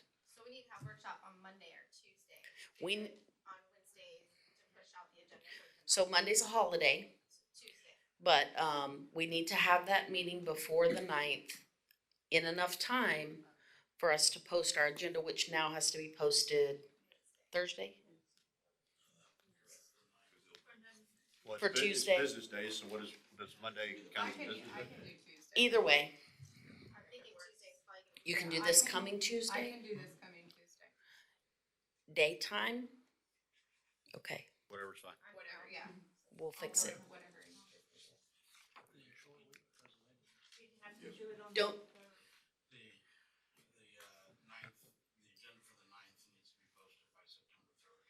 okay, That's We were okay. proposing that it would be, the workshop would be on the second. you're fine. If the agenda needs to be posted by the 3rd, Oh, I thought you were talking about a workshop. Having it next Tuesday. What were you proposing? why can't we have it Tuesday? Well, you cannot count the day of postings and you cannot count the day of the meeting and it has to be three days in between. Yeah, what she's saying is correct. I mean, today was the day to post for Tuesday. Because of the holiday. Because of the holiday. So make it Wednesday, do it tomorrow. But then that But would, then the new agenda, so it just sounds like we need to continue our discussion tonight. that's up to y'all. I mean, what are other options? We can go ahead and Hold conduct on. our business and As get it long out as of the way and go the back to rate's it. not going We've got down people once- here that were here for other items. She can post it I tonight. can post it. As, like Art said, as long as the rate's not going down, the agenda item isn't gonna change. So what we're gonna post for the meeting on the 9th is standard language. We'll have to fill in the numbers on the item, as long as it's going down. But Shelley can post for the Tuesday tonight, and that would work. And we can have it any time on Tuesday? Okay, well, we'll do that then. That's fine. That's gonna be this time if I'm gonna post tonight. Okay, We're good all day. Whatever your schedule is. I'll have a time before the end of the meeting, okay? Okay, we're gonna close the work session and we are going to go to item number 11 on the agenda. Consider approval on second and final reading of ordinance 1985, granting conditional use permit for the purpose of a recreational vehicle RV resort and tiny home community on property located at 345 State Highway 35 bypass, otherwise known as lots 10, 13, and 14, City of Rockport, Aransas County, Texas, subject to compliance with conditions stated within this ordinance, as well as those stipulated by the City of Rockport Code of Ordinances, repealing all ordinances in conflict therewith, providing for severability, providing an effective date. Mr. Decker? Yes, sir. So there is no changes between the first and second reading. Okay. Thank you. Move to approve item 11 is presented. Have a motion. Have a second. Any further question or debate? If not, we'll call for a vote. Ward 1. Aye. Ward 2. Aye. Ward 3. Aye. Ward 4. Mayor, aye, it's unanimous. Consider approval and second final reading of ordinance 1986 with the City Council of the City of Rockport granting to the City of Corpus Christi, Texas, its successors and assigns for a period of 20 years the right, privilege, and franchise to operate a gas distribution system and providing regulations for the conduct of said gas distribution system. Ms. Schroner? Make a motion to approve. Have a motion, have a I'll second. second. Have a motion and a second. Any further question? Not, we'll call for a vote. Ward 1. Aye. Ward 2. Aye. Ward 3. Aye. Ward 4. Aye. Mayor, aye. Other action, consider approve updated amendment budget calendar for fiscal year 2025-26. We're gonna hear from Robbie again. Yes, sir. Thank you. Thank you, Mayor and Council. What this is pushing, just as we talked about, we will be having a special budget workshop meeting now on September 2nd. This was just added, this would be added. And then we would be having second reading for utility rates, which is for sanitation on the 9th. Public hearing for the proposed tax rate and the budget on the 9th. We would have the first reading of the tax rate ordinance on the 9th. And then I'm having potentially adopt the budget potentially on the first reading. Then we would be having the next meeting, I guess would be on the 23rd. We would approve obligation to be obligated for the 2025 tax notes, whatever amount that ends up being. Adopt the 2025 tax rate for the second reading, and then ratify the tax rate increase, and then ratify that tax rate increase. And then that should wrap up the whole tax and budget piece, if y'all are okay with that. Unless there's any.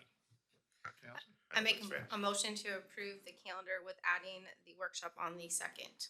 I'll second. I have a motion and a second. Any further question? One question, Robbie, does that make, any issuance that we do, on the 23rd, we're still good, we're not running into any hiccups on a potential tax note issue, right? No, sir, as long as I don't, we're, We have to do it in a very specific order, yes. but it has to be done on the 23rd. We have to obligate before we adopt the tax rate. Yes. Okay. So we have to obligate first. Yes, sir. Still good, okay. Okay, thank you.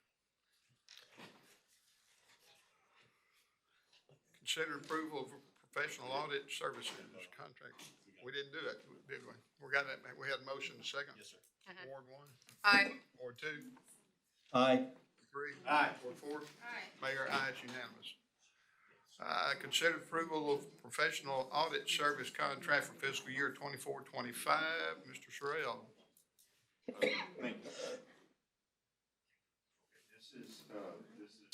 We went out for bids, and this would be for audit services for next year. We went out and we got 3 proposals. We went to ABIP, their regional firm out of San Antonio. They had audit services of about $50,000 with $6,500 for major programs for single audit services. So you'd be looking at a minimum of like $5,500 to probably $55,000 to $65,000. We also asked for Carr Riggs and Ingram. They're a firm. They have an office. They're a regional firm. They also have an office location. They turned in proposals, and those were estimating to be about $85,000 per year. And part of the impetus of this is that the change this year is that next year is that you have to have your audits completed by March 31st, so you can't increase your tax rate. So that's what's changed here. So, because the legislators keep messing with stuff, is that it makes your audits get more expensive because everything gets more compressed and they keep messing with stuff. We get blamed for it, but they're the ones that are jacking with everything. So we need something that is very timely, and that it's usually a larger firm, regional in nature. So that's what's prompted this. So the third firm that we looked at was Armstrong Vaughn and Associates. They do many of the towns around here, Sinton and some other local areas. They actually specialize in governmental audits. That's their niche, as they say. They have a very nice sized firm. They have about 29 professionals, and we need somebody with a deep bench, if you will, and it can get this thing done and out, because we have to have it done by March 31st. Moving forward. And so this firm, their proposal was in the $40,000 range. So what we're proposing, it's going to be 36,000, and then for major programs, about 4,500 or so. So it's going to be probably in about the $43,000 range, which is what we're paying right now for the 2024 audit. So we're recommending to go with this firm, the last firm, Armstrong Bond. All right. Questions, council? I move to approve item 14, appointing Armstrong Bond and Associates as the professional audit services. Have a motion to have a second. Did I get a second down there? I did. Any further question or debate? Not, we'll call for a vote. Ward 1. Aye. Ward 2. Aye. Ward 3. Aye. Ward 4. Aye. Mayor, aye, it's unanimous. City managers monthly report. So my report will be online. Can you get it up, please? Mine doesn't work. My report will be online probably tomorrow. I noticed there's a couple things missing, including the financials, but we've all been very budget busy. So as soon as Robbie can get those dropped in, I will put it out there, or actually Shelley will. But there's a lot of new bills that, from my perspective, affect the city negatively that have been filed in this special session. So you'll be hearing from us if you're willing to write letters of support or call our local representatives. You'll be hearing from us this week, because some of it's gonna be very timely. And other than that, as soon as I get it out there, I'll try to remember to send an email and you guys can go look at the report, and everybody's doing good stuff. I appreciate them very much. All right, reports from council. Ward 1. I actually have nothing to report at this time. Thank you. Ward 2. I'd like to thank the staff who has helped with this budget process, as well as many others. And also like to thank the people in Ward 2 that have reached out to me and given me their honest comments, so we can do the best we can for the city. I appreciate the staff, and I also appreciate the folks in Ward 2 that are helping all of us move ahead. That's all I have. Ward 3. All budget all the time. Get one more workshop in on this one. That's really all we're working on right now. Can't really think of anything else to report. Ward 4. Same. Thank you, everyone. Just budget. That's done. Well, I got nothing either. Motion to adjourn. I have a motion. Oh. Do we have executive session? No, Don't want to?